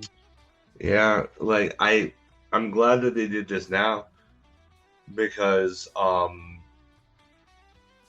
if it had been common knowledge that he was going off to film another season of, what is it? Twisted Metal. Twisted Metal, thank you. Then, I mean, we all knew that Osprey was winning anyway, but like that would have even been in more, in less doubt, I guess. Yeah. Really, like, I like how he kind of implied that like he got the offer to do Hollywood because he didn't name it by name, which was smart, because if he had named it by name, then it would have been like, well, you knew the schedule, so why did you enter the Owen when you knew you couldn't be here for it? But he framed it as, oh yeah, Hollywood is calling me. I have this opportunity. I'm going to be gone for, as if it happened after he lost to Osprey, so he happened to be free. Yeah. I mean, it was a smart way of framing it, but it's like, well, come on, we all knew. But if we're all being truthful, it's just a hit to the ops. Because we saw the way they operate with no Joe. Okay, like, this is not good. Yeah, I mean, but at least now you're going to get something. Now that Bowens is in the group, there will be friction. Yeah. So Hook is just, I can't believe I've turned around on Hook so much. Like, I used to like Hook a lot. They're like, oh, send Hook, it was fun. And Hookhausen, and oh my God, he suplexed Big Bill. And, FTW champion carrying on his dad's legacy. That's cool and everything. But, like, ever since he turned heel, it's just like, the dude's got no sauce, man. Mm-mm. He completely lost. He has zero sauce, man. Like, we Aura farmed him for years before we finally got him actually in the ring, and then continued to Aura farm for him, where he was just like the most mysterious yet most loved and badass person, like, on the roster for a while there. And then they stuck him in the ops and gave him the weird song, and nothing. Yeah. Nothing. Nothing, man. Nothing. It's a shame. Yeah, it really is. It really is, because he was on such a good trajectory there, and this ops thing just kind of stopped him dead. Also, it's completely unbelievable that Samoa Joe would leave it with him in charge instead of Shibata. Yeah. Katsuyori fucking Shibata. Why the fuck is Hook in charge? Who trained like half of the guys they got from New Japan on a roster right now. Why is Shibata not in charge? No Makes idea. No sense. No sense. Zero sense. No sense. After that, we go backstage with Lexi there. She's trying to get a word with Ty Mello and Anna Jay after their victory. And Divine Dominion kind of interrupt her and, say, oh, that only lasted 30 seconds. And they walk off, and we see that they've left Ty J kind of laying in a heap. Yeah, amid all the random tubes and 2x4s and all the stuff that's usually in the back of an arena for some reason. Yeah, still don't know why all that shit's back there. I don't know. After that, we've got Ace Austin versus Andrade, and I thought this one was pretty good, man. It wasn't the best match of the night, but Ace Austin always puts on a pretty good performance. Andrade always puts on a good performance, and I really enjoyed this match. I think if they had a proper feud and like a good run, this could be like a fucking straight up banger. Yeah, but probably not in the cards for a while. I see what you did there. Probably the highlight of the match was Andrade's lady on the outside accidentally got dragged over the guardrail, and she's like, "It's okay, baby, it's okay." I love this, as incredible an in-ring performer he is. I love this gimmick with the different ladies at ringside with the self. I mean, they're obvious indie plants. Doesn't matter. Does not matter. Some of the most entertaining stuff on the show is when he interacts with those. I love giving those plants the spotlight because every single one of them chooses to do something different. and it Yeah. gets to show their creativity, um, not just from an in-ring perspective, but as a character perspective. Like Yeah. it's they're all like mini auditions. It's like, okay, TK, you're gonna give me 30 seconds on camera with Andrade. This is what I can offer from a character standpoint. Yeah. Maybe it'll, yeah, put me in the ring. Put me in the ring in a dark match next time you're in town or something. Yeah. Yeah. And we know TK, he has a memory like a steel trap. Yeah. So he's not forgetting any of these if somebody impresses him. Yeah. But yeah, Andrade picks up the win with a back elbow strike and then a DM. And he gets the pinfall on Ace Austin. I don't think that ending was really in question from the get. No. Ace Austin's a great performer, but they have been using him as a bit of a job guy. Yeah. Despite putting on fucking wonderful performance week after week, especially that match with Okada. Don't worry. Like this was the Swerve formula too. Swerve put a lot of people over before he got his push. I think I think Ace Austin will get what's coming to him eventually once whatever stories TK already has lined up in his brain take place. And now we get to the main event of the whole evening, but the main event for this Collision hour, which is why it doesn't count as part of Dynamite and why we bitch so much about the women not getting enough time. Because how are you gonna give them like no time on Dynamite and then throw this at us? Yeah. But this was Chris Statlander versus Hikaru Shida in a lights out Philly street fight. And as always, without question, you put two of the aces of the women's division in a fucking hardcore match and they kill that shit. Yeah. They kill it every fucking time. This was the best fucking case for not only giving them 71 seconds that we could have possibly gotten after that happened. Yeah. This was the best case for it. Like they both, I swear to God, these two sat there and watched Dynamite and took that shit personal. I probably.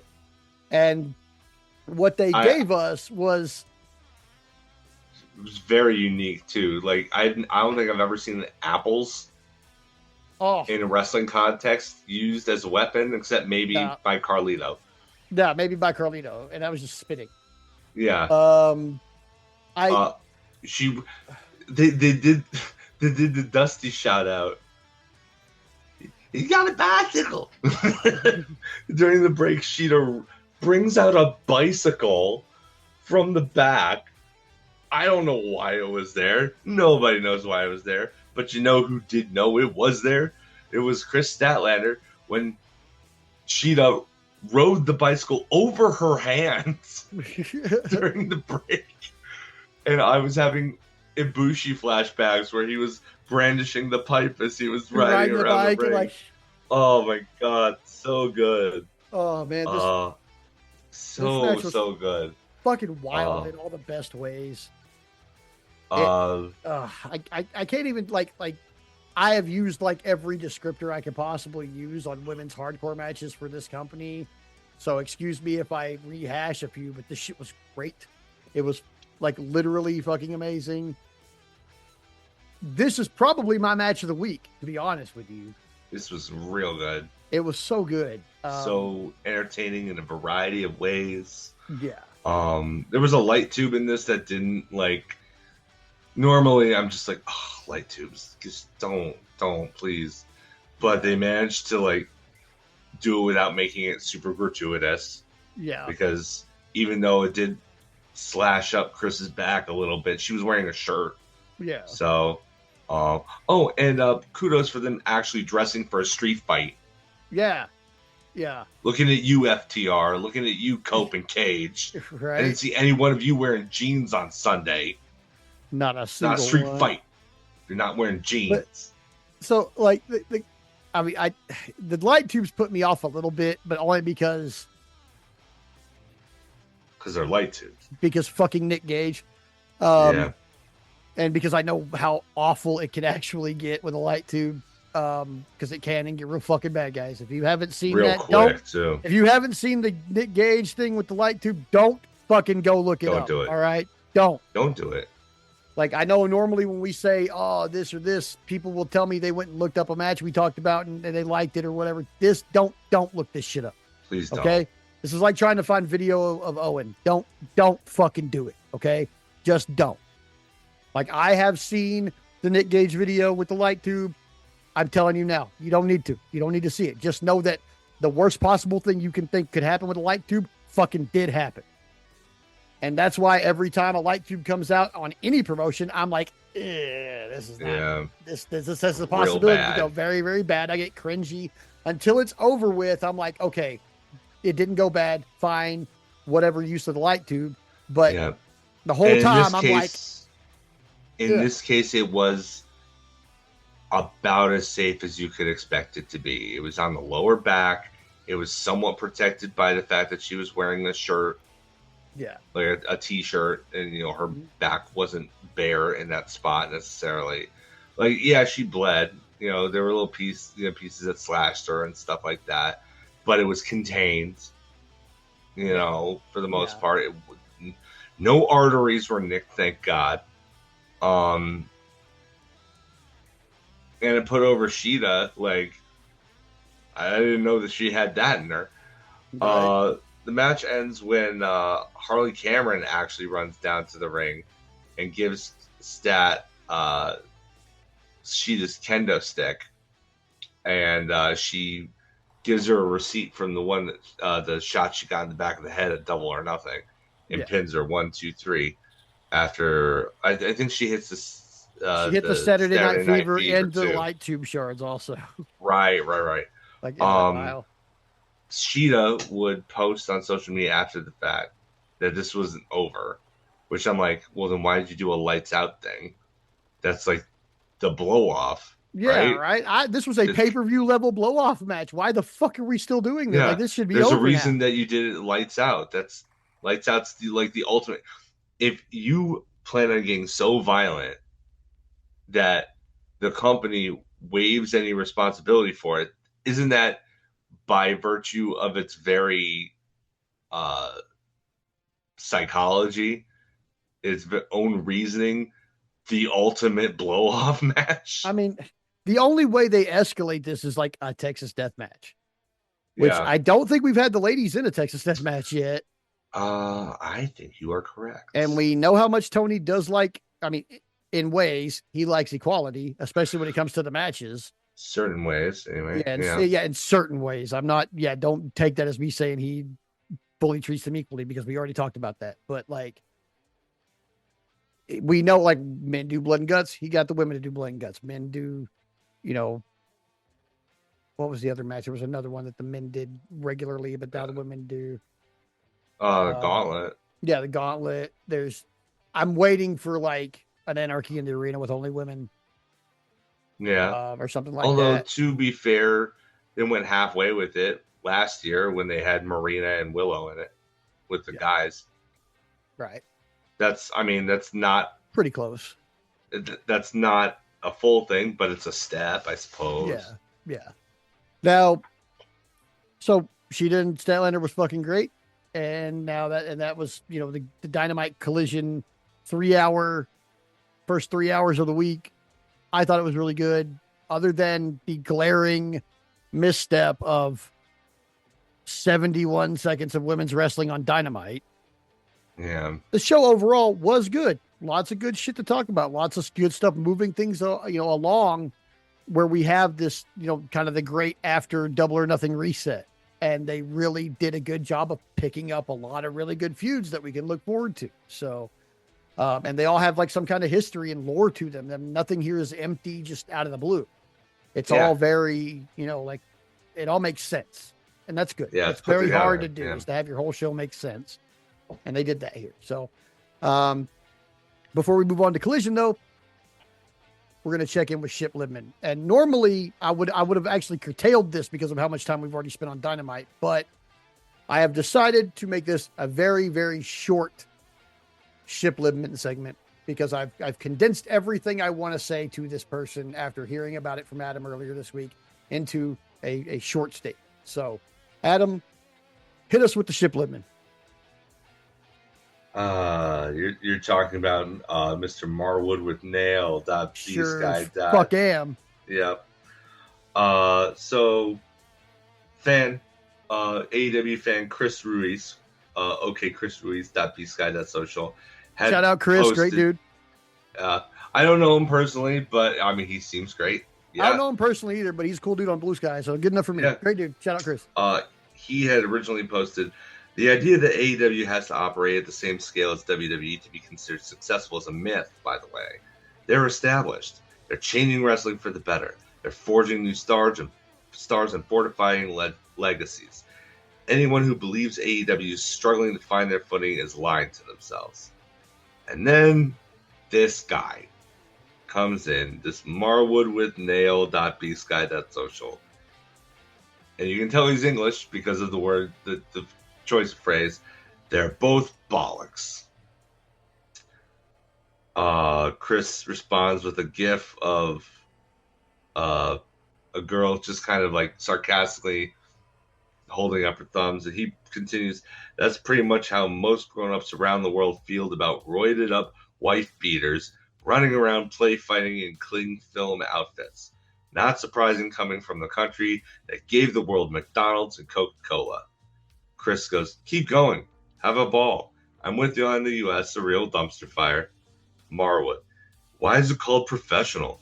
It's basically no different to any staged U.S. reality TV show. The thing that's weird is you all pretend it's real and the storyline is not preset. It's the epitome of the U.S. Fake, loud, flashy nonsense. Chris, to his credit, continues to just post gifts and look at you go.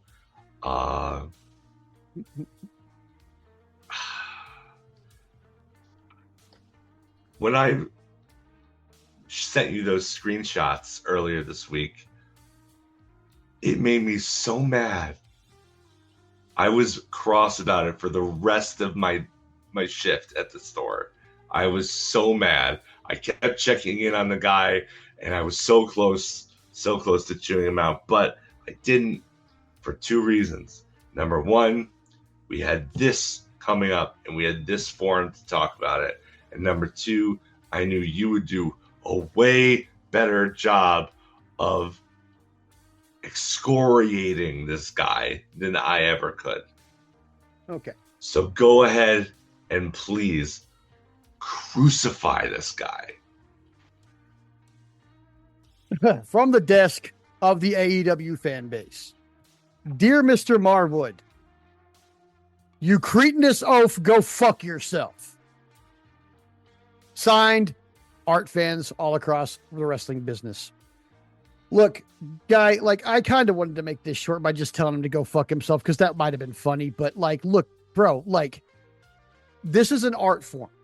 An art form that the people who do it professionally take years of their lives to hone. The 10,000 hours counts just as much in this business as does in any other business. If you want to be a cocksucker about something, go be a cocksucker about soccer like you always are and leave the rest of us the fuck alone. Nobody picked on you about this. You had to come in and try to yuck somebody's fucking yum because you're a lonely, mean, self-deprecating little bastard. So, on behalf of the entire fan base of wrestling, every wrestler, referee, crew member, and commentator on the fucking board, go fuck yourself. If I may add one thing to that. The definition of professional means you just get paid, bro. So if you're looking for what makes them professional, even if it's a hot dog and a handshake, they're getting more for it than you ever will. Word.